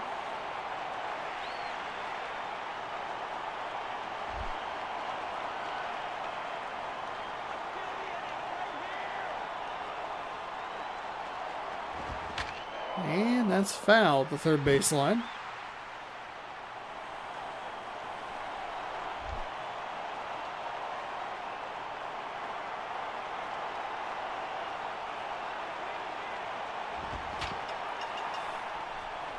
Do something. This team that can't hit anything.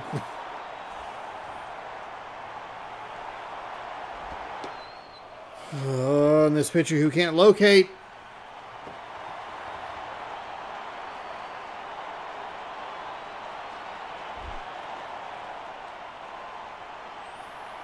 I wonder, it'd be interesting to go back and just kind of take a look at how many innings a lot of the games took. That one to the shortstop, fires over to first in time. So all of that, you could have just grounded out 6 pitches ago. Made our lives a lot easier. I know Milwaukee is going to get a big boost with the 8-inning game, and as the Cubs would as well, but would they be the team that would have the largest, the longest average games? Do I need to go to the coffee shop and just sit there and tabulate scores? And I guess if I wrote down scores at the end while it was loading, that could help. 1 pitch, 1 swing, and 1 out. Aaron Hill, he worked a walk his first time up.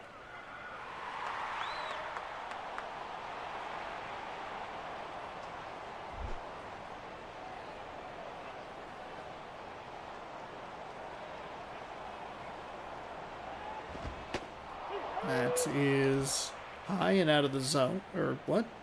How was that a strike? What is happening? Now I'm the one falling apart. And yet again, it's 18 seconds behind. It's like a full at-bat behind. Oh, I'm hitting back. Never mind. That's on me. Here's the previous pitch. That was a strike as well. I don't even know.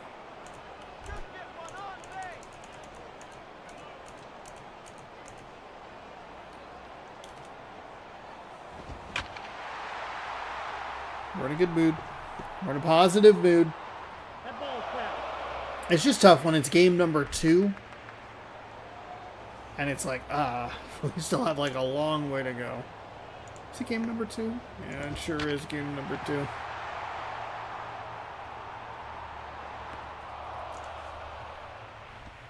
That's out number 2. Sorry, I'm going to yell at the notepad. I don't know why there's so much notepad here. And it resets where it was. Okay. Yeah, we have Padres Giants coming up next, and then Mariners White Sox after that. So we're going to be here for a while, apparently. 2 gone. That is a strike that is... It's a so bad it's good pitch. You can see where the catcher was set up. And then it was way on the inside. But gets the inside corner for a strike. That is such a loud motorcycle. That'll be out number 3, and pitching wins the day and drives me crazy in the process. It is the Milwaukee Brewers 1, the St. Louis Cardinals nothing. So teams, it seemed like they're a little more imbalanced as far as the hitting is the stronger half or the pitching is the stronger portion of the team. They are struggling. Both of these teams not particularly good. They're kind of out of it in a crowded NL West, or Central, excuse me. Angel Sanchez, 1 for 1 with a double and a walk. He's your player of the game. Tony Pena. Tony Pena got the win. Base running, pitching. Yeah, Pena gets the win, 2-1. I did not actually mean to skip through that. And Roush gets the loss, 0-2. Okay. The number 1 hitting team in the game got out hit by a Brewers team that is significantly lower. Like 25 spots lower.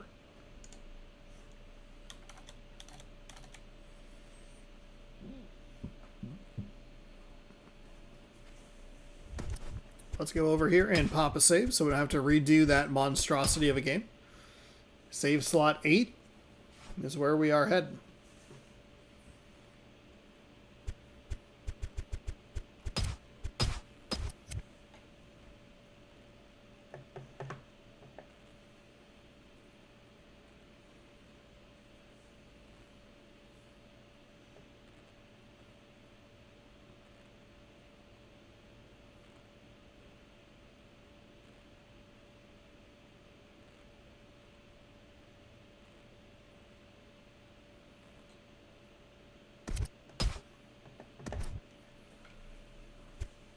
Okay, so let's head to the schedule. I don't know that we have much to catch up on score-wise. Oh, we had the Cubs over the Pirates. That's a big game. Cubs only a couple of games back. 3-0 your final there. Astros maybe get the biggest advantage out of that because they got the win and the Pirates got the loss. Astros half a game back. 3-0 your final there. We watched that 1-0, that gross 1-0 game. We would go Padres Giants. No. What are we doing? Are we Mets Rockies? What's our third game of the day? Goodness gracious. It is Padres Giants. I don't know why I didn't think it was there. Here is a look at your pitching matchups today. It's going to be Zambrano versus Garcia, Harden and Carpenter, and then Densing versus Arroyo in game number 3. We welcome you on in to San Francisco, home of the Giants.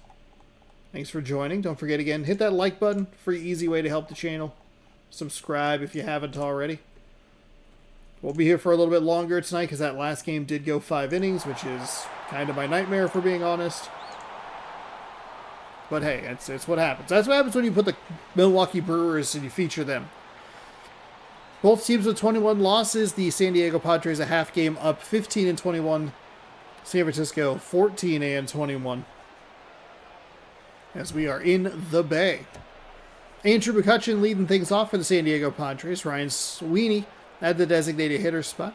Justin Wright is the third baseman. David Wright, is the third baseman. Justin Upton is the right field. Jared Saltalamacchia. James is the catcher. James Looney is the first baseman. Bobby Abreu is the left fielder. J.J. Hardy at shortstop. Brendan Ryan at second base.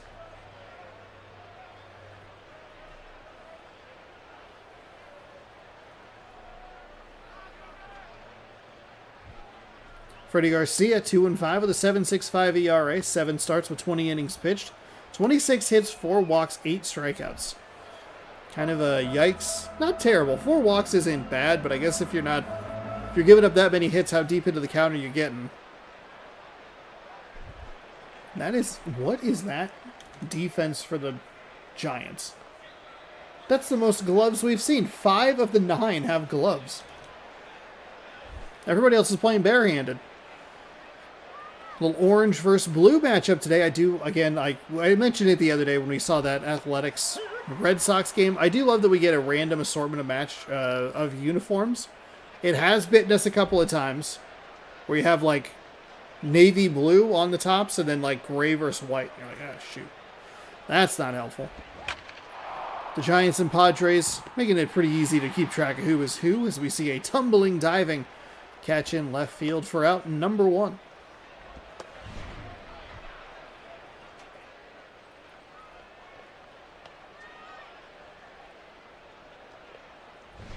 Is that NBA Cup final tonight? Or was that last night?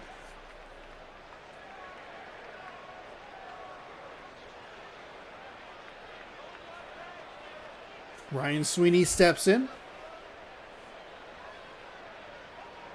It is Knicks 118, Spurs 110 with a minute 37 left in the 4th.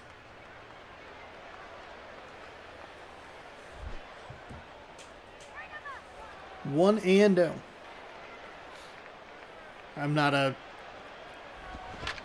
That's rolled over.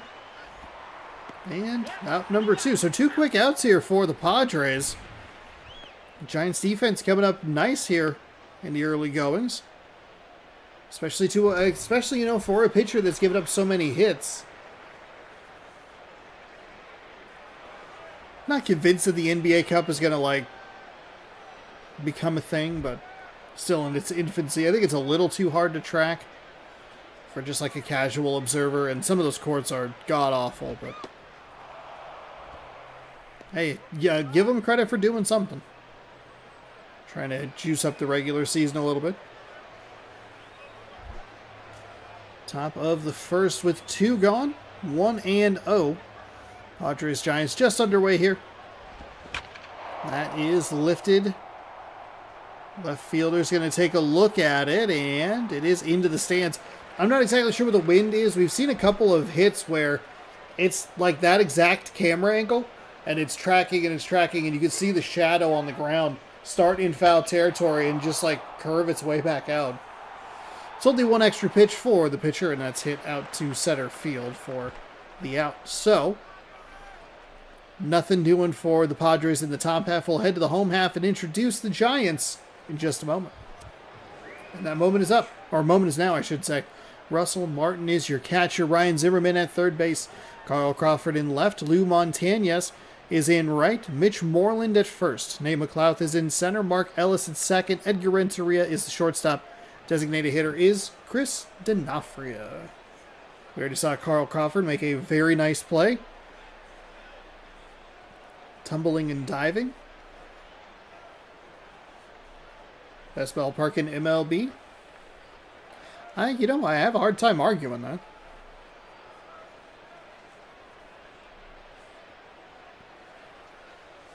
I definitely don't hate playing here. Carlos Zambrano, 3-4 with a 6.38 ERA, 7 games, 18.1 innings pitched, 19, 9, and 7 hits, walks, and strikeouts. I mean, I love the splash hit. I'm a big fan of the trolley up there. We don't have a ton of games played against San Francisco as the Mariners, so it's one of the more unfamiliar ballparks as far as when we're playing MLB The Show. I wonder what ballpark would we have played in the least, I wonder. It's not Atlanta, because we played them in the World Series, and we've seen them 3 times, I think, in the regular season, and 2 of those 3 times have been on the road. I would wager, for whatever reason, St. Louis is one that jumps to the top of my head as we see an out at first. St. Louis jumps to the top of my Top of my head. St. Louis, San Francisco, Colorado? We always get to play, so it wouldn't be Atlanta. It wouldn't be Dodgers. It would not be Colorado, or San Diego, excuse me. Because we get 2 series against San Diego every year because they're the rival series. With like the worst named trophy in the world. The Eddie Vedder Cup. Because he played in both cities musically, but he's a Chicago Cubs fan. Somehow that's a strike on the inside. I don't know how.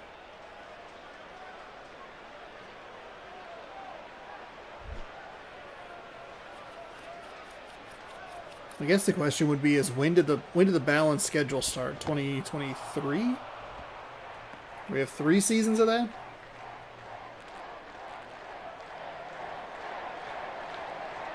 Cincinnati gets eliminated because we played them a bunch this season. Miami? Ooh, Miami's a good call. When did the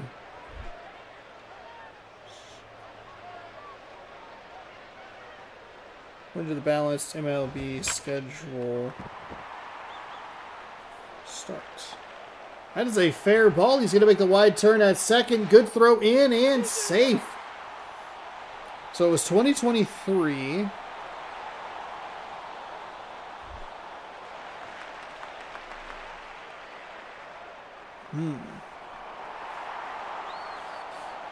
So then who did we not play on the road in 2023? Or we only would have played in 2024 on the road that we didn't play in 21 or 22?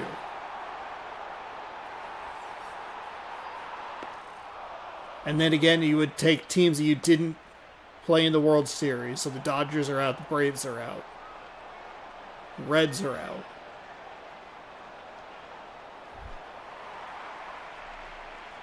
Padres are out. Miami's a good pull.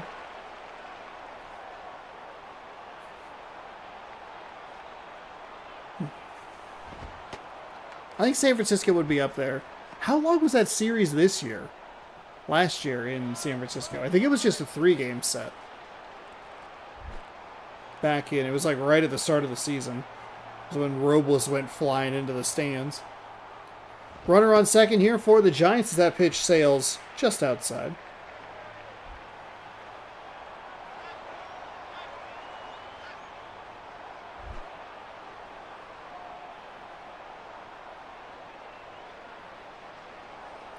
Two and 0.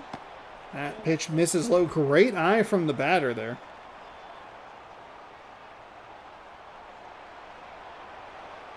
Speaking of the Giants, the Mariners signed Kisner to a 1-year, $1 million contract. And his photo is in San Francisco. It's a nice shot. It was just in San Francisco for 3. So then theoretically, Seattle we would have played 3 in San Francisco in 2023.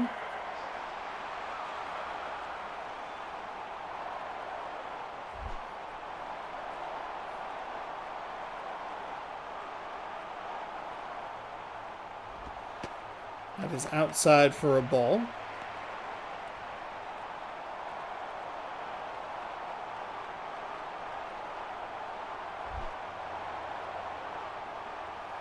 St. Louis, Pittsburgh. We only played on the road in 24.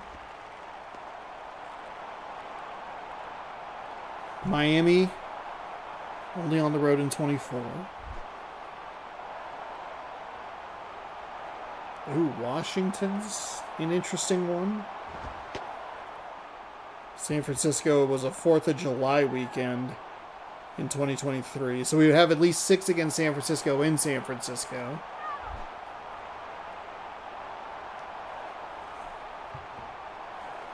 Here comes the 3-0 with 2 gone, and it is a strike at the knees.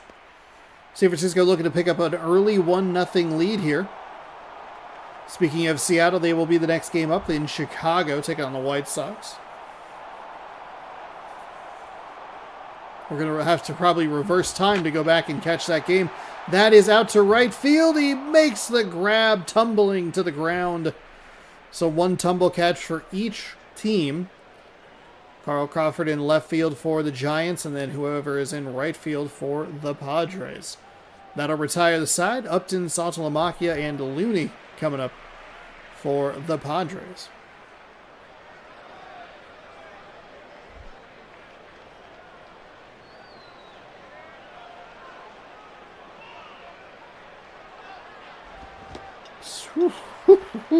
Boy, what was that swing? That pitch was way upstairs. Also, hello everyone. Welcome on in. Happy Tuesday. Hope you're enjoying your days. That pitch is outside for a ball.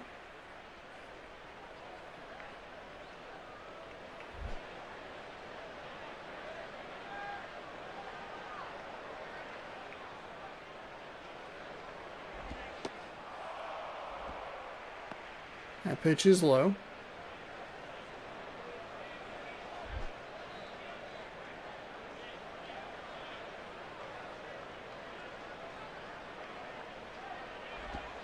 That is outside for a ball as well.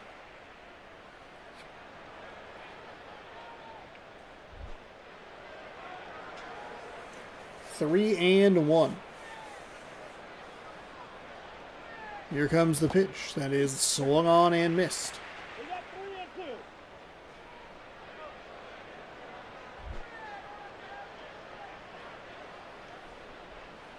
Here comes payoff pitch to the leadoff batter. That is hit well out to right field and caught. Boy, that animation throws me off when they start kind of jaunting. It's just, like, is it going to get over your head? Is it off the wall? Is it a home run? Then you take a look at the top right corner and you see them hustling from home to first. You're like, okay, weird. Payoff pitch hit well out to right field, but makes the play. So one gone. And gets the strike on the ensuing batter. Right at the letters. 0 and 1.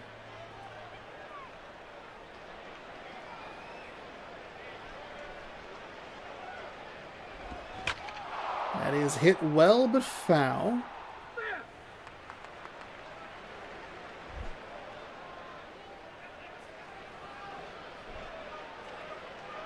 Here comes the 0-2. That is, jammed him on that one. Catcher steps out in front of home plate and makes the grab 2 away. That'll bring up James. Loney. I said Loney the other day and it sounded like they said Looney, so who could know?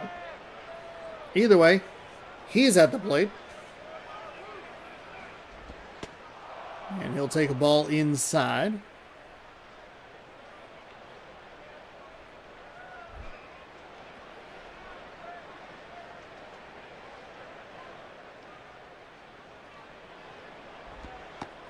That is in for a strike.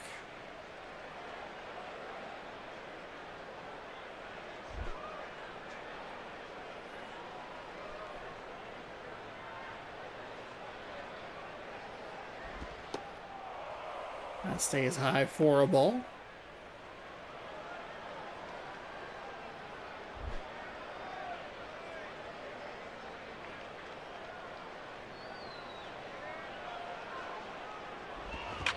That is hit right to the second baseman. Makes a nice play on the run. So the San Francisco defense showing up, holding the San Diego Padres team hitless. It'll be McLouth, Ellis, and Renteria. 6, 7, 8 hitters for the Giants. Coming up.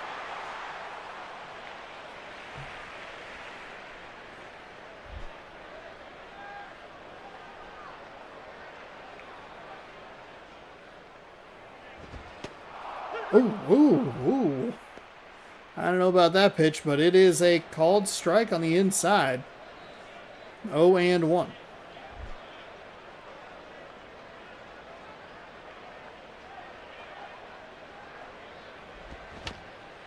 And that's rolled over foul. That ball is foul.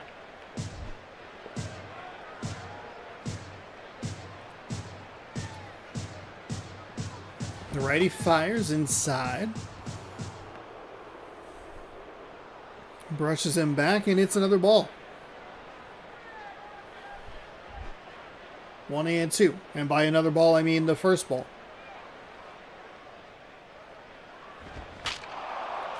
Goes inside yet again, jams him, and the Giants batter breaks his bat. Count remains 1-2 here in the bottom of the second. Game 3 of our quadruple header. Swing and a miss as he pulled the string a little bit. Got him to swing over the top of it.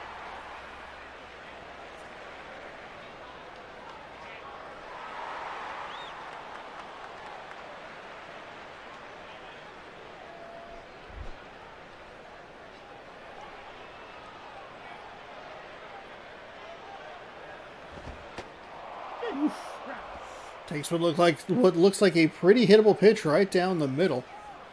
0-1.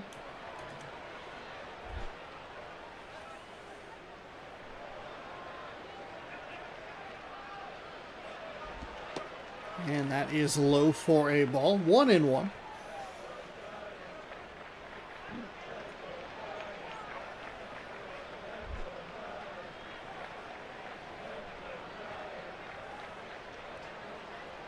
Here comes the 1-1. That is hit. He just got under it. Looked like that pitch had a little bit more ride through the zone than he was anticipating. Didn't have that minimal slight drop off that he was anticipating. He'll be out number 2. That'll bring up Edgar Renteria. We got off to an explosive and fun start. Houston and Cincinnati put up 9 runs combined on the board. Since then, in the following, that other game went 5 innings. We're into the second here. Almost 7 innings. We have 1 total run.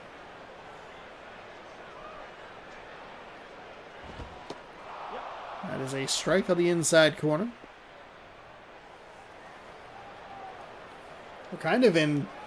We're on a trajectory here where the Cincinnati Reds scored 3 and they lost that game. It would have won the other game that we had between the Brewers and the Cardinals, and it would currently be winning in this game. Yeah, we'll see what happens with Seattle and Chicago. 1-2. That is outside. Good eye to let that pitch go.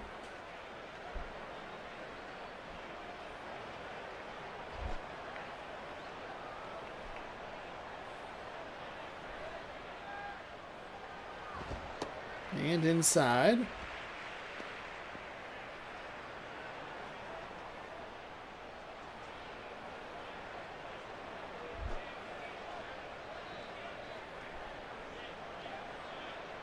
Payoff pitch. Ooh, right to third base. That is a hot shot for out number 3. So San Francisco retains just the 1 hit. Abreu, Hardy, and Ryan coming up for the Padres in a scoreless game going top 3.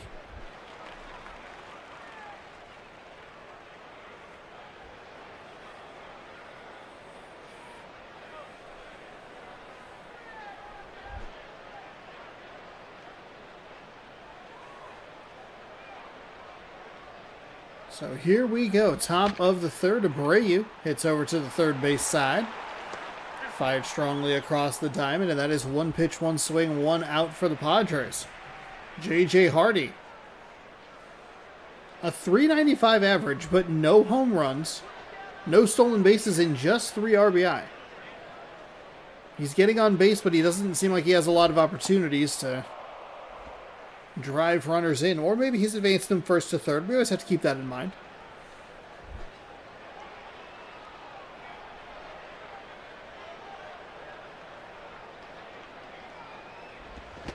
Swung on and missed for a strike.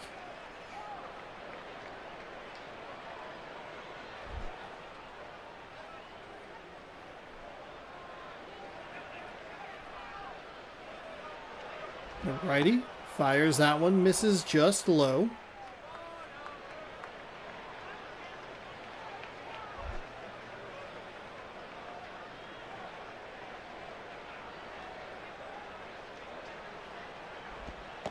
And that one gets the call at the knees for a strike.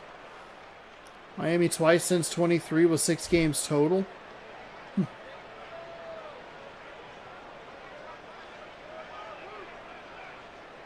Did not play them in 22. Oh, okay. Okay. So then the only question would be 21.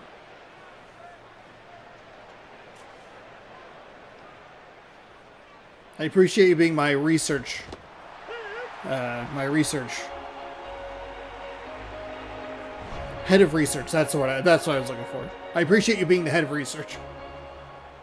I wanted to say correspondent, but that was not what I wanted. My brain was like, correspondent. Like, no, that's not what it is. Hey, what about correspondence? Does that sound good? That's not the word that we're going for. Correspondent sounds fun.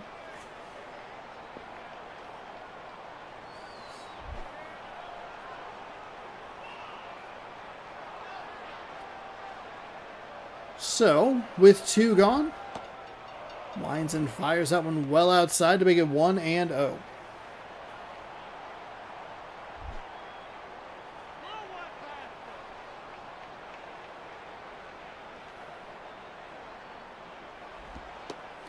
David out here putting in the work. Yeah.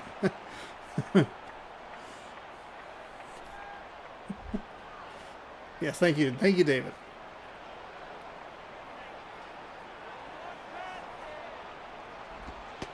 That is low for a ball.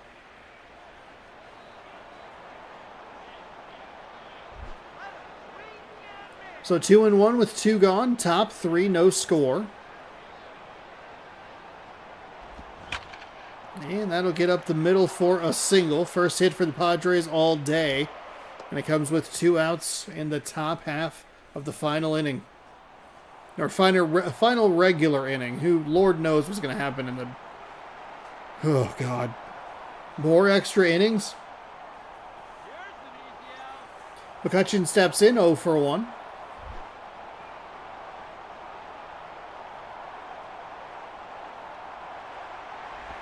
Oh, they are going to put a runner in motion. He is in easily safe at second. So good job by the Padres to put a runner in motion. Force some action on the base paths. And it was a good jump. And one of the times where the dive didn't really seem to help. The problem is that the throw to tag is has just enough of a hitch. Oh, nice job by the second baseman. Flips over to first. Picked on the 1 hop. Or scooped on the 1 hop. For out number 3. So it doesn't save the game necessarily, but it keeps the score 0-0. D'Onofrio, Martin, and Zimmerman.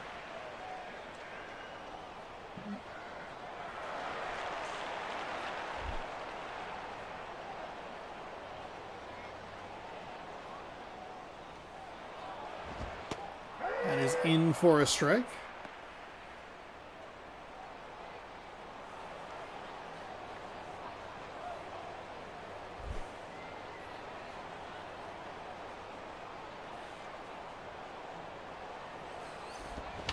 And that'll be rolled out to the shortstop. Fields cleanly and fires over to first for out number 1.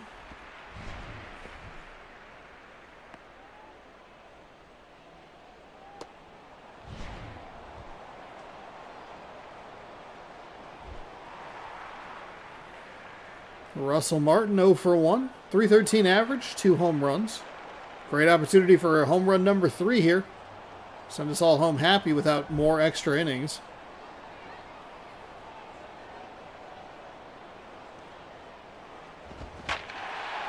Oh, I thought I spoke it into existence. I got so excited. And then it cut to that camera instead of the camera that's slightly different. It's looking off to an angle. We need it looking kind of straight out to left field. That one fouled off the end of the bat toward the dugout. 0-2.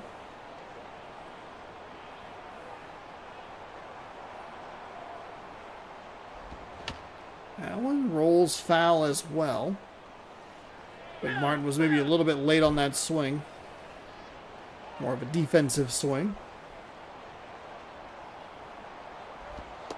And gets rung up on strikes on the outside part of the plate. It's out number 2. Four-seam at 90 miles an hour. Not really much break there at all.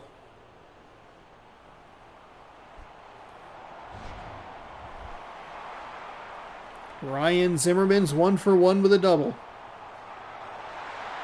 Batting just a little over 300 on the season.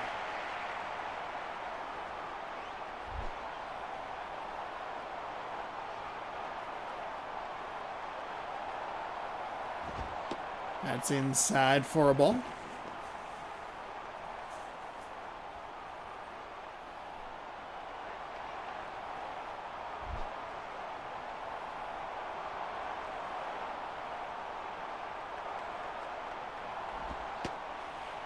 Pitch is outside.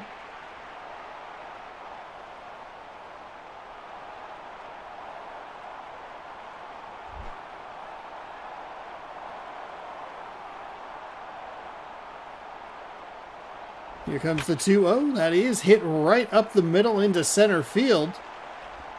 He will hold it first. Another 2-out single in this game. We have San Diego doing that in the top of the third. San Francisco doing it in the bottom of the third.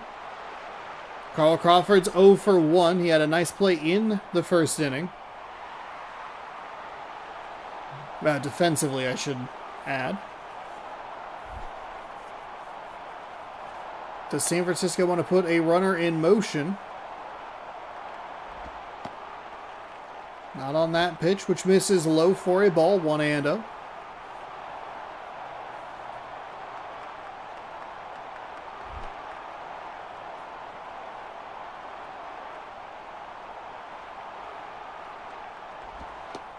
That is in for a strike.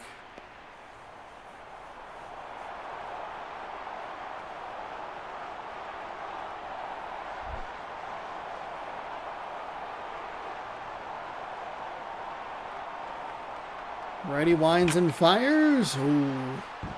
Thought he might have put a good charge into that one, but it sails foul. 1-2 with 2 outs. Runner on first. They haven't put him in motion.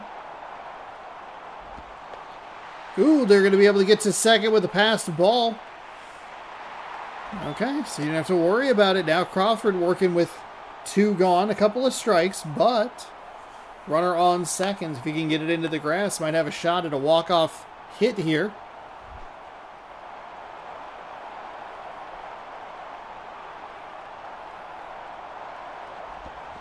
Oh, he swung and missed. That pitch was on the inside, got him to go around, and that will do it. The 423 the last time he played in Miami was 14. Wow. Okay. I think Miami would be the lead then. You'd have to find the number to beat of 6.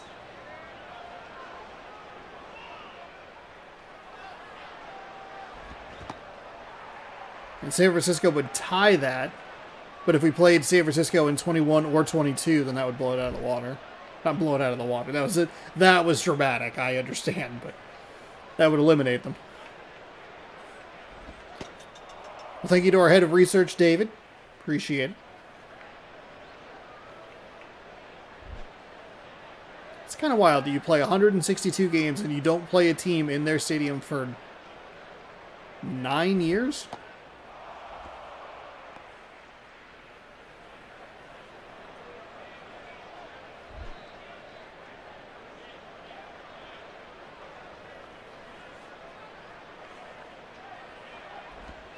That's on the outside for a ball. As we are in extra innings for our second consecutive game. Miami is literally the farthest team away from you. Yeah, that's true. I mean, but they play Tampa Bay every year. That's low and out. It's ball 4.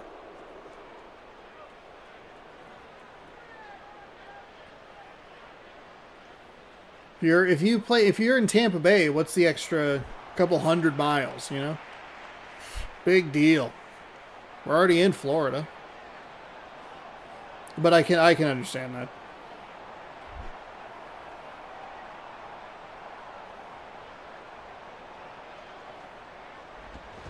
That is hit up the third baseline, foul.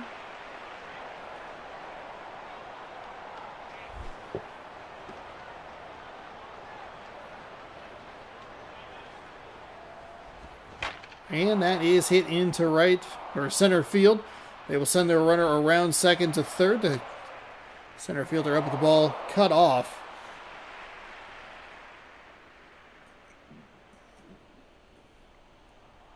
So I wonder, would that be the same gap for, say, Toronto and San Diego?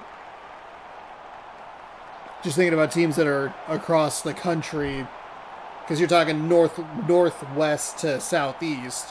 What about northeast to southwest?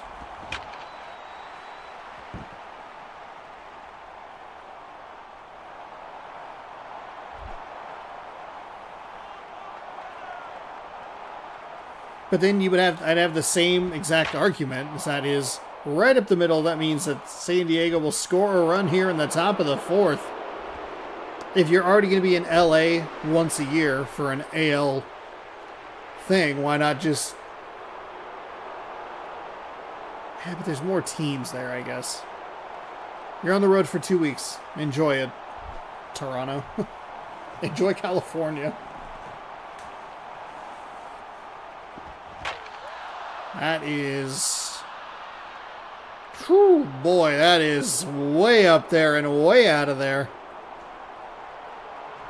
Padres take a 4-0 lead. Where has any of this offense been? 386 feet.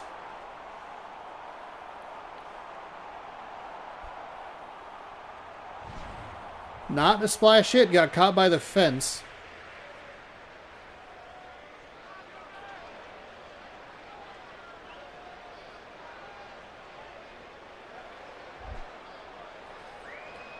So all of a sudden, a 4-0 lead for the Padres, and there is nobody out. And that pitch misses outside.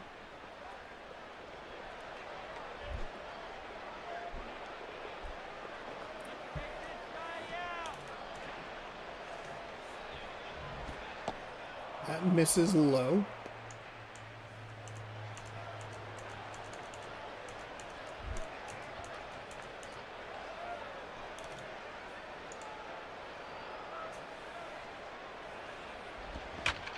That is, oh boy, San Francisco. You got to get into the bullpen here. You don't have the time you think you have. Nobody out in a double. They're gonna go out and talk to him. He's not even like talking. He's talking like an angry parent. Have you ever thrown a ball? Have you ever thought about throwing it in the strike zone? I'm not mad. I'm just disappointed. Bobby Abreu.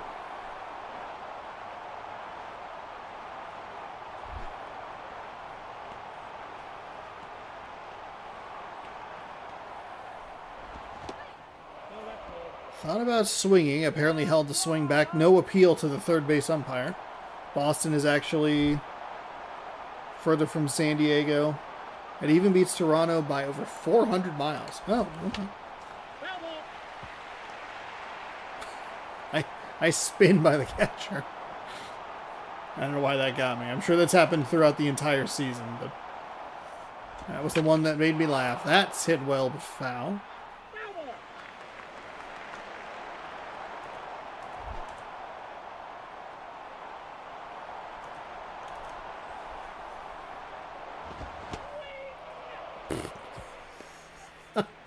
Crowd getting irritated. Tired of your patience.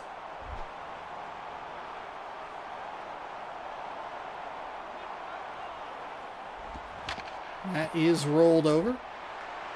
Nice play at third to fire over to first, hold the runner at second, and get the out.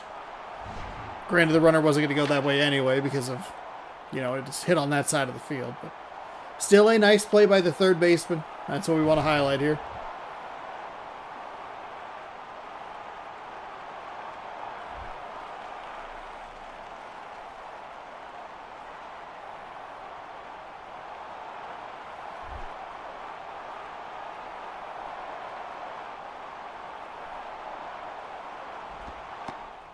That pitch misses low.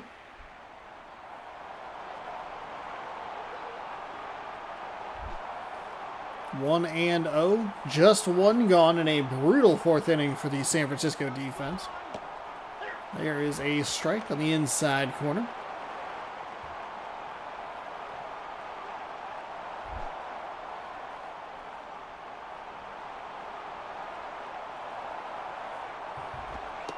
And there is a strike right at the top of the zone.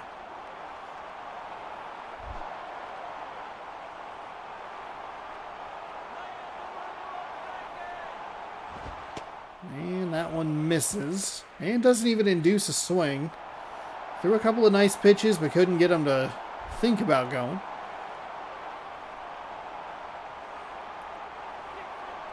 Two and two. Pop back to the backstop and a foul ball. Count stays the same.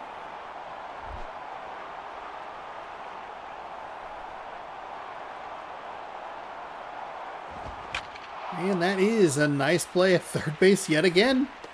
Third base keeping this game where it is for the San Francisco Giants. A couple of nice plays there. Good throw over to first and a nice catch on at the hot corner. Forget the year, but you can't even count that weird year where technically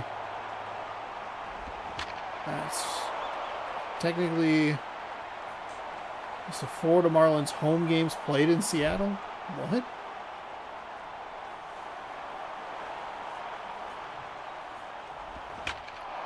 That is hit out to left field. Crawford, does he have another catch in him? He does.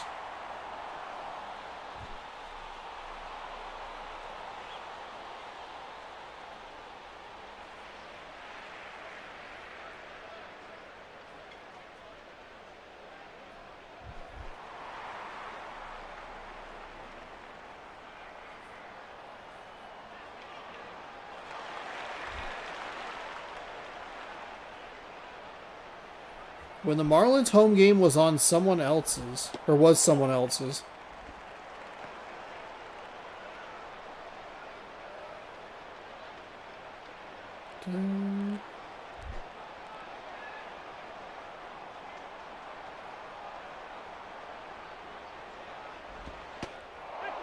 Oh, weird. Oh, okay. 2011? Hey, 2011. It's the game that we're working with. Bam. The Marlins were scheduled to host the Mariners, so June 24th through 26th. That is rolled over to the second baseman, scooped up and fired. So it was at Safeco Field. The Marlins were scheduled to host the Mariners for a 3-game weekend series, but the games were moved to Seattle because of a scheduling conflict at Sun Life Stadium. U2's 360-degree tour was due to stop by South Florida on June 29th, so the Marlins had to vacate to allow sufficient setup time. What happened was U2 had to reschedule for a year later, and the baseball schedule was such that there was no way to have us at home that series, Sampson told MLB.com. We obviously couldn't play at home because we don't control the stadium. For one final season, we are tenants. So we worked closely with baseball for an alternate venue. The best and only solution was to play the games in Seattle. The two major league clubs farthest away from each other, 3,284.6 miles to be exact, battled it out in an interleague matchup. Pardon me. Felix Hernandez stymied the Marlins 5-1. The Mariners won 2-1 in the rubber match. Interesting. Steve Chizik threw a wild pitch during an attempted intentional walk in the 10th. What? Okay. They have a bunch of them. Oh, they played in Puerto Rico. Oh, well. Interesting. That's weird. Well, hey, thanks to you, too. Got one of the weirder... Man.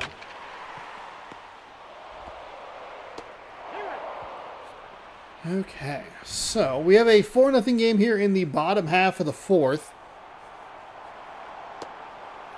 The Giants are doing nothing. All of a sudden, the Padres figured out how to hit the baseball in the top of the fourth. Very confusing. DJ Carrasco, 12 games, no record, 2 saves, a 4.22 ERA, 10.2 innings pitched, 10 walks, 5 strikeouts. You're averaging nearly a walk an inning. What? It's going to take a lot for the Giants to get back into this game, but if you're at the plate, maybe keep that note in the back of your head. He's walking dudes. Nearly at a walk an inning.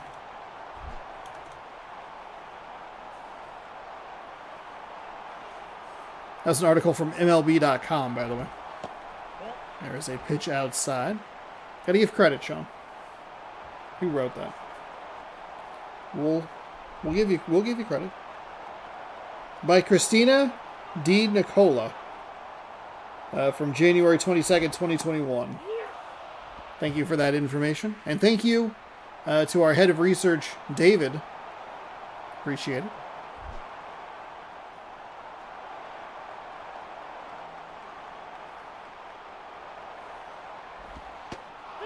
Ooh, I don't know about that call. Seemed like it was outside to me. 1 ball, 2 strikes, 2 outs. As the Giants down to their final strike. That one jams them off the bad part of the bat. It will stay 1-2. That pitch misses low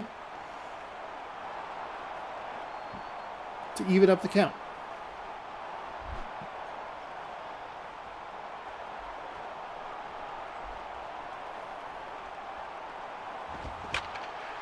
There's a nice hit with 2 outs. Try to get a rally going. It'll be a single out to center field. Giants did that in the last inning with 2 gone, but couldn't really do anything with it. They were able to advance to second on a wild pitch, or a drop pass ball, I think is a more accurate term for it.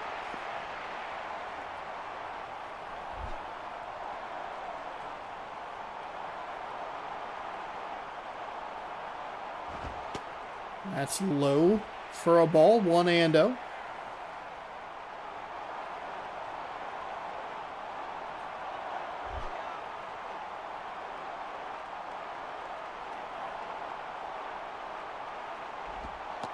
That is way outside.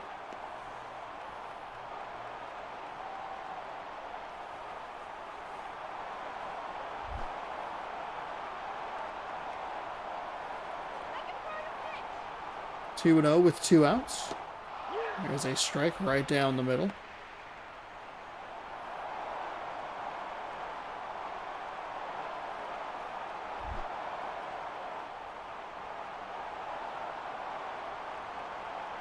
Here comes the 2-1. Popped foul, and it'll be 2-2. Giants once again down to their final strike.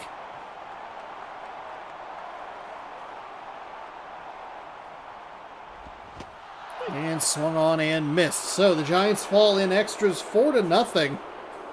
This was a really weird game. Last couple of games have been really weird games, and I talked a little earlier about how we had 9 total runs in the first game. We only had at that point 1 in the following 7 innings combined. Padres, they score 4. Second most runs that we've seen. A 3-run home run in the top of the 4th really felt like it put this game out of reach. And just a game where neither offense really came through until all of a sudden it clicked for San Diego. Today's stats for Jared Saltalamacchia, your player of the game, 1 for 2 with that 3-run blast. His 5th of the season, Carlos Zambrano gets the win to improve to 4-4. Freddie Garcia falls to 2-6 with the loss. And that is the end of game number 3. And we got to learn about the Marlins playing a home series in Seattle, which is wild. How wild is it that, like, the people who own the stadium were like, yeah, we're going to make more money from you two than we would from a baseball team. So it's your problem now. You go figure it out. All right, where'd we leave off? We left off right here. 1-0 Brewers over the Cardinals. Rockies get a 1-0 victory over the Mets. 2-1 Dodgers over the Braves. And then we saw the 4-0 extra innings game. Last game of the day is the Mariners and the White Sox. As we get set, I'll make sure that I am not controlling the team, so I always do that. On accident. Not always. It's always one extra click, and I'm like, something's wrong here. Something is wrong here. That's a Homer Simpson quote.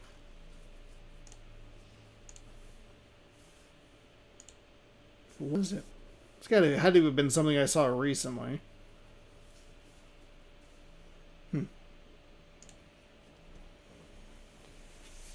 Don't forget, while we're getting things set up here for our 4th and final game of the day, give the video a thumbs up if you're enjoying the content. Free, easy way to help the channel out. The Seattle Mariners are 20-14. The Chicago White Sox are 14-20. Seattle has not been playing particularly well over the last 6 or so games. I think they were 1-4 in their last 5, but I don't remember if they won or lost the final game of the previous series. Actually, I can find out. While I get you set with the Seattle Mariners lineup, it'll be Brett Gardner in left field, Kurt Suzuki at catcher, right fielder Ichiro Suzuki, Aramis Ramirez at third, Travis Hafner at first. Designated hitter is Brett Wallace, shortstop is Reed Brignac, second baseman Ian Kinsler, center fielder Melky Cabrera. They lost to Texas, so 1, 2, 3. Okay, so no, they are 1-4 in their last 5, the Seattle Mariners. So that lead that they have in the American League West kind of shrinking a little bit. And the Seattle Mariners offense will be facing Joe Blanton. 0-6 with a 5.74 ERA, 6 games with 15.2 innings pitched. It is 25 hits. Oh, come on. 25, 4, and 15. Really excited for him to throw a perfect game against the Mariners.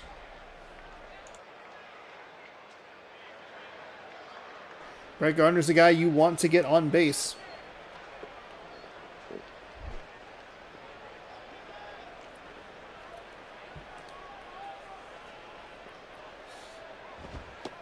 That pitch just outside for a ball.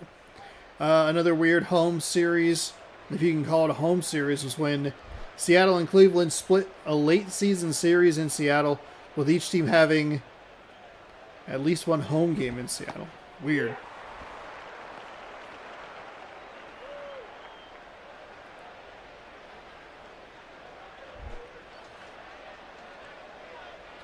So 1-1 as we are just underway. That is rolled up the first base line, and it'll be out number 1. So Gardner, the guy you want to get on because of that stolen base number. We've pointed that out a couple of times the last couple times we've seen Seattle, and it's like we jinx them. Suzuki will take a look at a strike on the outside.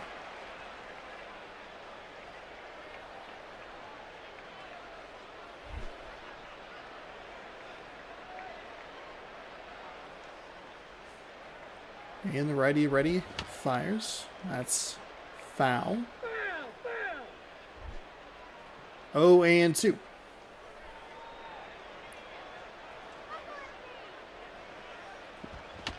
Ooh, kind of a defensive swing there to just stay alive.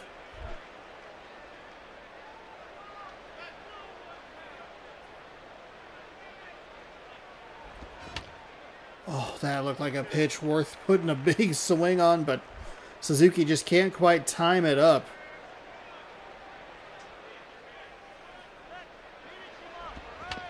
And he'll roll this over to the third base side. Hustles up the line, but not in time to throw. Beats him there for out number 2, and that'll bring up Ichiro. So a strong start for Blanton, the right-handed pitcher for the White Sox. Ichiro has 4 RBI, 1 home run, 2 stolen base, and averaging .293.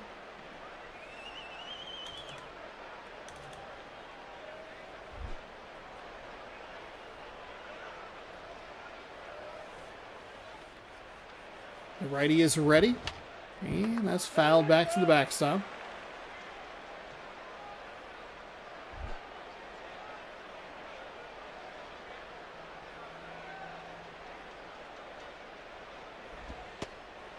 Ooh, okay. Hits the inside there against Ichiro.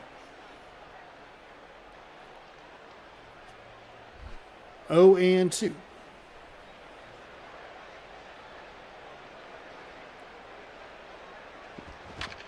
Oh, man, I think Ichiro wanted a little bit more of that. He will try to get to first, but not in time. The throw beats him there for out number 3, and that is a quick 1-2-3 for the Mariners. It'll be up, or the White Sox will be up in the home half.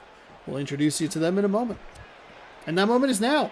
B.J. Upton is in center field. Everybody is a righty. B.J. Upton in center field. Maglio Ordonez in right. Albert Pujols at first. Terry Evans patrolling left.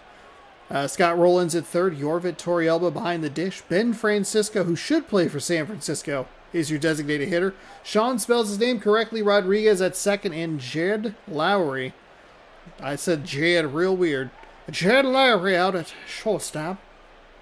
Memory is correct. It was the year they tried playing the Cleveland home opener in Cleveland that only had 3.5 innings. They got called off due to snow, and the rest of oh my goodness, a 4-game series. Yeah, don't give northern teams home openers unless they have a dome like Seattle, or a retractable roof at least.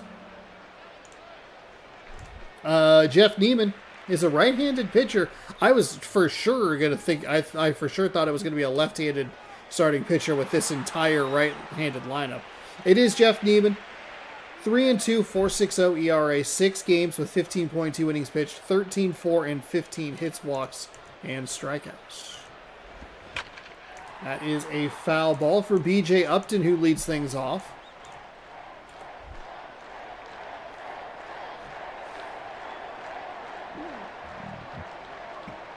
So they really like, the MLB really likes starting Cleveland against Seattle for some reason. I don't know why. Because if you take that series, I went to an opening day game that was Cleveland and Seattle. They open again against each other this year.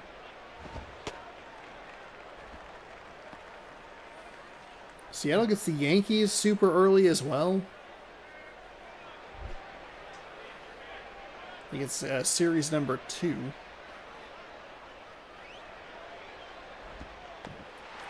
Nice block by the catcher. Nothing going on the base paths anyway. 2-2 to Upton.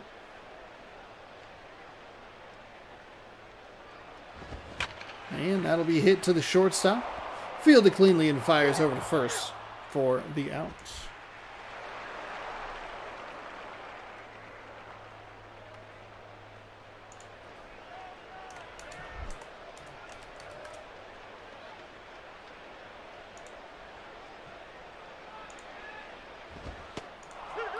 That is a strike to make it 0-1. I feel like this White Sox team, especially the lineup, looks just a little bit better on paper than their record would show. 14-20. And it's just funky because the Guardians are playing so well.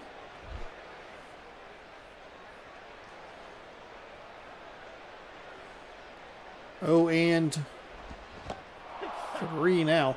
I couldn't. I looked at it and then it just didn't register correctly. That is a nice strikeout to get out number 2 on Ordonez.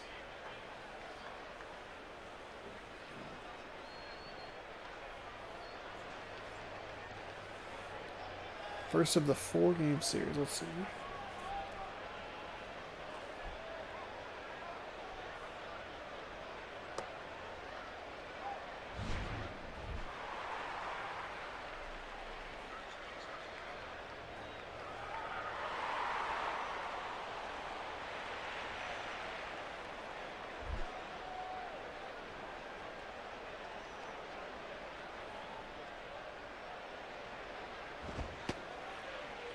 Friday's game called 1 strike away from being official. 1 strike away from being an official game. Cleveland's home opener against Seattle was postponed Friday night. The day-long snow wouldn't stop. That's a rolled over foul. Teams had planned to play a day-night doubleheader on Saturday, but heavy snow changed those plans. One of those games will be made up Sunday as part of a regular doubleheader beginning at 1:05. That is hit out to center field. Not enough to get out of the stadium. Nice catch made. This is from ESPN News Services, April 6th, 2007.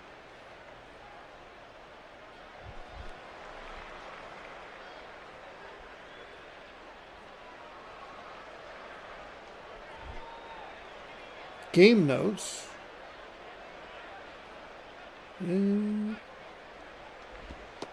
That's in for a strike. The Mariners celebrated their 30th anniversary.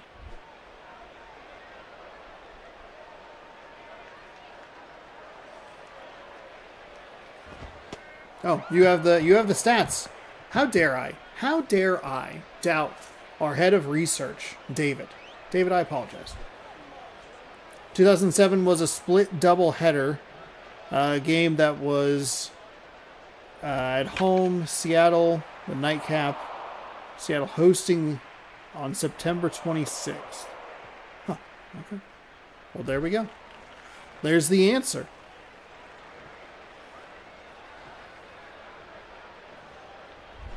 Yeah, don't give teams in the North. Seattle can have a home opener because they have a retractable roof. Minnesota could have had home openers until they moved out of a dome.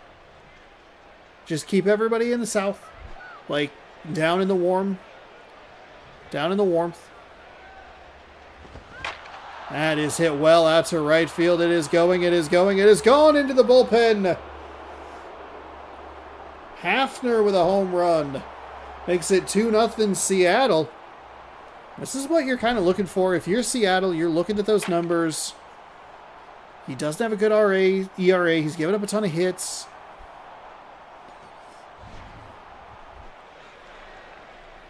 Kind of a disappointing first inning, but good bounce back here in the second.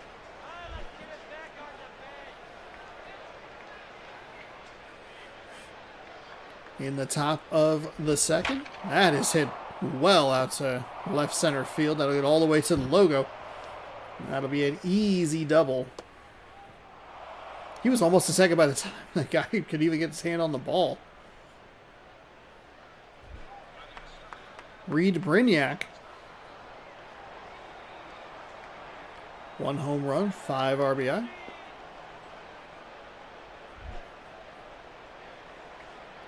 Two nothing Seattle here in the top of the second. Runner on second. And now 1 out. I was going to say nobody up, but now 1 out as the shortstop waits under it. Makes the catch. Ian Kinsler.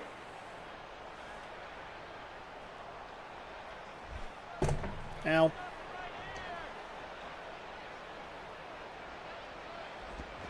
Kinsler, oof, boy, that was an aggressive swing at a pitch pretty low. Thankfully for him, no one checks to first. And that is popped to third base. Boy, I was not watching. We were reading about that game that got called. 1 strike away from being official, which is kind of wild. Feels like it would just be like, well, we could throw one more pitch. And it was 4-0 from what I was reading, so I was like, whatever. And then as soon as I tuned back in, I saw all 3 outs. I heard the home run and was like, cool, that's awesome. And then just out. I guess I saw the double. I mean, I paid attention the whole time. I'm an expert commentator. I never don't pay attention to the game. Evans, Rowland, and Torrealba coming up for the White Sox in the home half. Now down 2.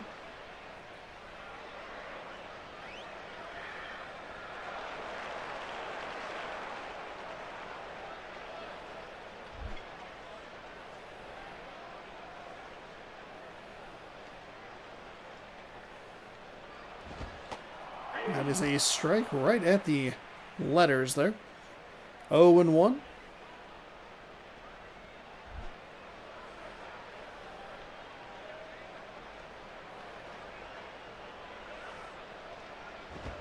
That one stays upstairs for a ball.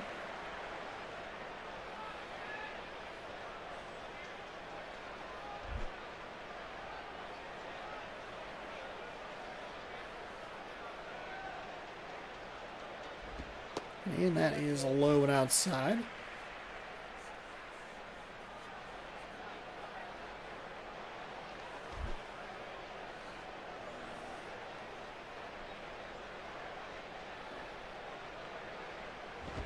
And that is hit to the shortstop. Fires over to first in time for out number 1.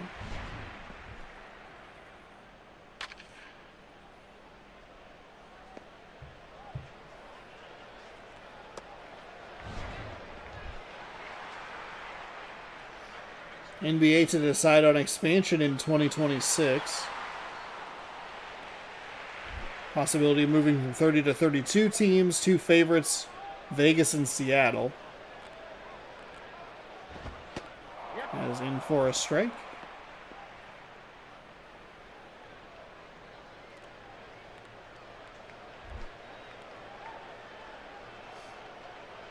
Yes, bring back the Sonics. Put a team in Vegas. Who cares? There's 2 good WNBA teams in both cities. The Storm and the Aces.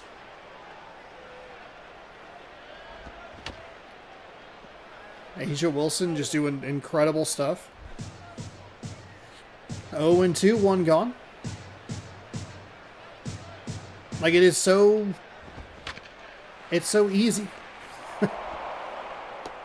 That you gave Seattle back the rights back for the Sonics. The NFL didn't do that when they moved the Oilers to Tennessee. It became the Titans. They said, "No, you can have it. We're not giving." Call them the Pilots. Yeah. Oh, would Milwaukee have that? No, Seattle's alternates are the Pilots. Huh.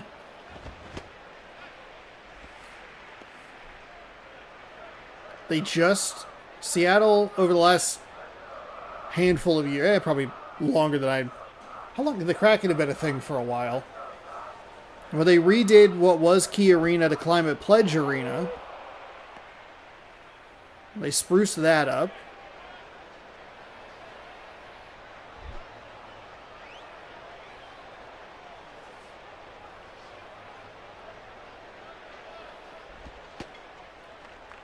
I think they were initially thinking about building a hockey stadium down near the...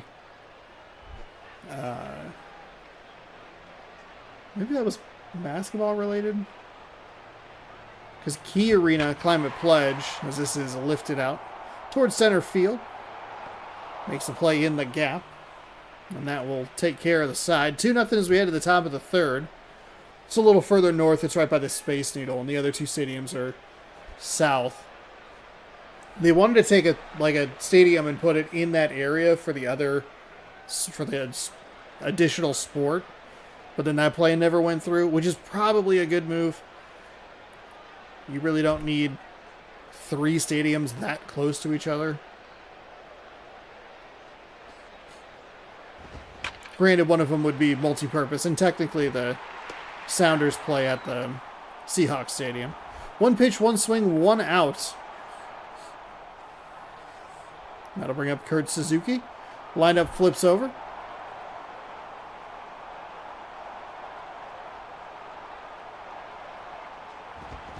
And Suzuki is going to likely fly out here into foul territory.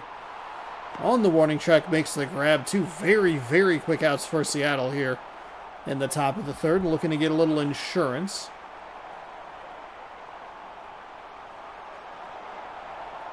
Gardner, Suzuki, and Ichiro, all of them 0 for. I'd anticipate Ichiro would have a longer or more patient at-bat. Cue the commentator's curse. Now we took a ball high. 1-0.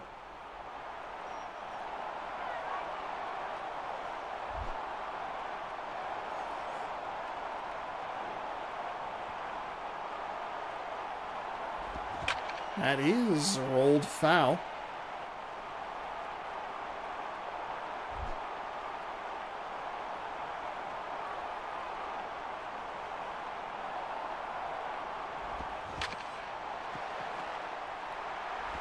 Ichiro grounds out to the first baseman, who throws to the pitcher covering. So it will remain 2-0.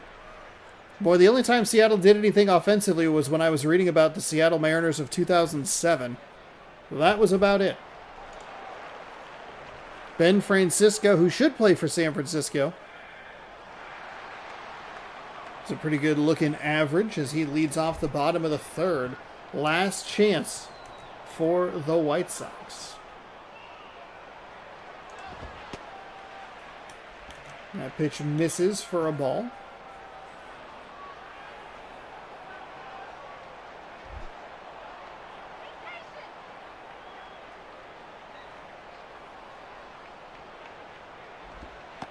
That is inside for a ball. Okay, we gotta throw it in the zone, please.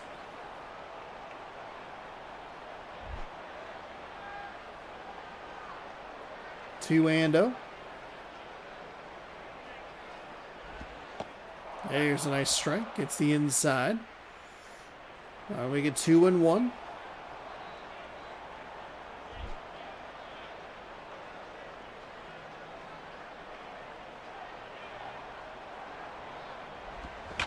And that's hit to the shortstop. Lets the ball come to him. Strong throw to first. And there is one gone for Chicago in the home half. Wonder if any other sports team only played 1 year in a city before moving to another city like the Pilots did. Yeah, 1 year in Seattle and became the Brewers. No team that has started in Seattle has a World Series. Yeah, that's true. Has won a World Series. Rip. Yeah, poor Milwaukee has to deal with the Dodgers. Seattle kind of has to just deal with themselves. I mean, you go back to that Game 7, they brought in Brian Wu, and he did not look good.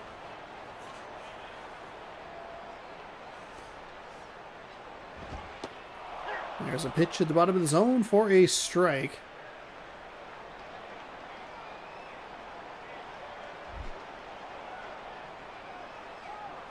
One and two with an out. That is out to right field. Whoa. Right fielder looked like he way overran it, but it's like the wind just kind of carried it out there. That is two gone for Chicago. Well, Seattle finally got a Super Bowl, and they have a NBA Finals in the 70s, I think. Like, one of the interesting things about it is the fact that if they reinstate the Sonics, they'll get all their records and stats and everything back, and then Oklahoma City will have a separate thing. Which they've been around long enough to have their own statistics anyway.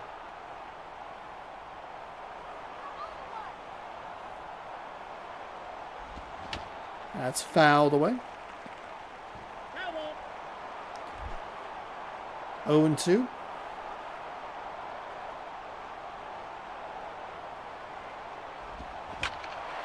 And that will dump into center field. They were down to their final strike, and they're able to get something going offensively. I mean, this is the Mariners' time, and the Brewers are good, and they've been good. Make it Mariners Brewers. That way a team from Seattle at some point in history wins a World Series.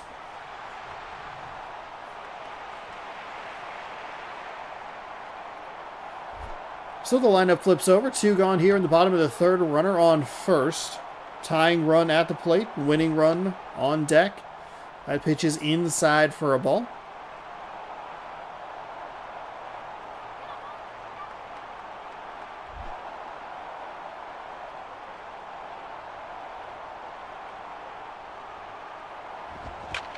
And that's going to split the gap. It'll just move them station to station. And that'll bring the winning run to the plate. It's Maglio Ordonez 0 for 1 with a strikeout. See if Ordonez can be patient here. The Mariners pitcher has fallen behind a couple of batters. 1-0 trying to go inside. Instead, tries to start him outside. Misses low. It's 1-0.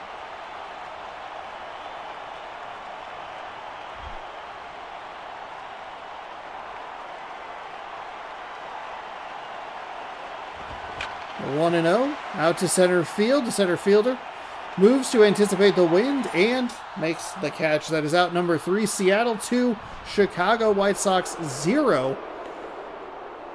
Seattle picks up win number 21 on the season. 7 games over 500.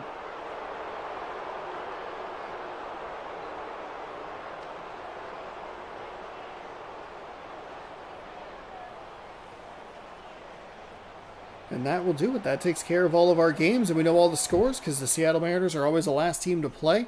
Jeff Neiman, your player of the game, 3 innings, 2 hits, 1 strikeout. He picks up the win to go to 4-2. Joe Blanton falls to 0-7. Hafner with his 3rd home run of the season. That was all the Mariners needed, though it got kind of tight there at the end of the 3rd inning there. Good night to you as well. Thanks for stopping by. Thanks for hanging out. Appreciate it. Appreciate everybody hanging out for the stream tonight. Yeah, I'll get the save going here in just a moment as we have all our scores and everything set. We'll scroll just in case. Yeah. All right. Save slot 8. Here we come, everybody. Bam. Save.